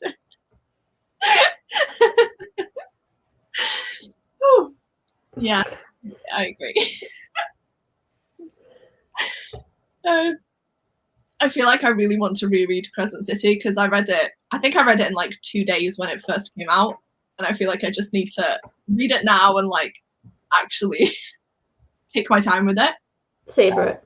Yeah, because I feel like I just wanted to sort of not rush through it, but I just wanted to know like what it was about and finish it because I didn't want to be spoiled. But now I definitely want to take my time with it. So I feel like I might reread it soon. We should see.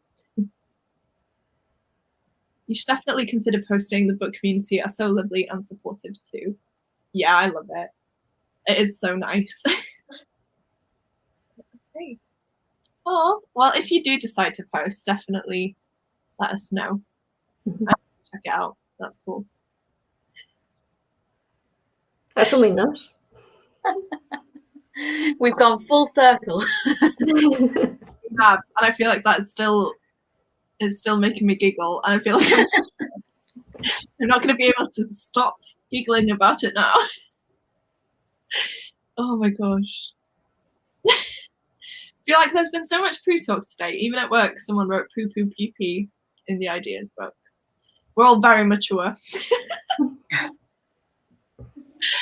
Oh, I've skipped one, sorry. Posted my first video in January and I've been having so much fun. It helps me feel more involved with others being stuck at home. Yeah, definitely. I feel like not only that, it's just made me more confident as a person. Like, that sounds stupid, but like, I used to be not like, yeah, I was really anxious. Like, didn't want to leave the house, and like felt awkward in social situations, and now I'm just like, here I am.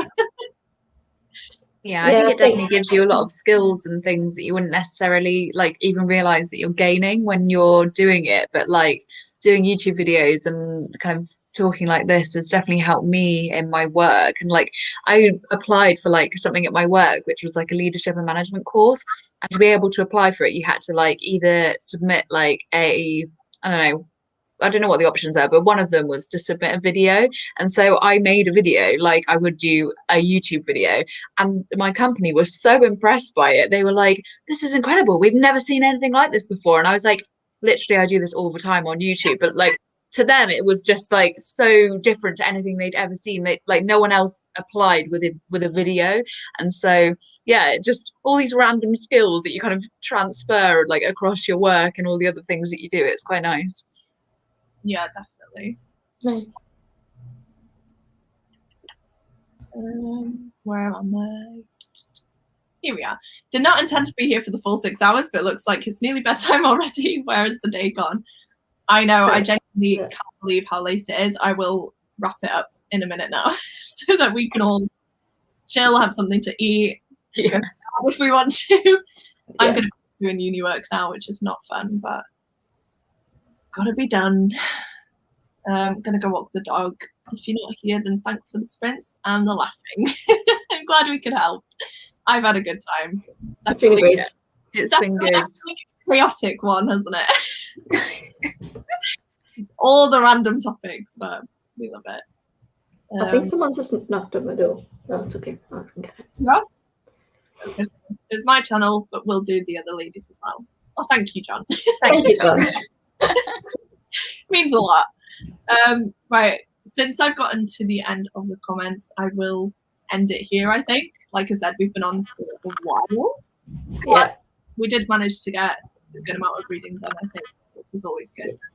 Thank you to everyone in the chat. Like, if you've been here the whole time, that is a bit mind-blowing. I have put the links to everyone down in the description, so once the video is posted, you should be able to check everyone out, so definitely do that. Do you guys have anything to share or like promote or? No, I've just had a great time. Yeah, it's been really lovely. Thank you.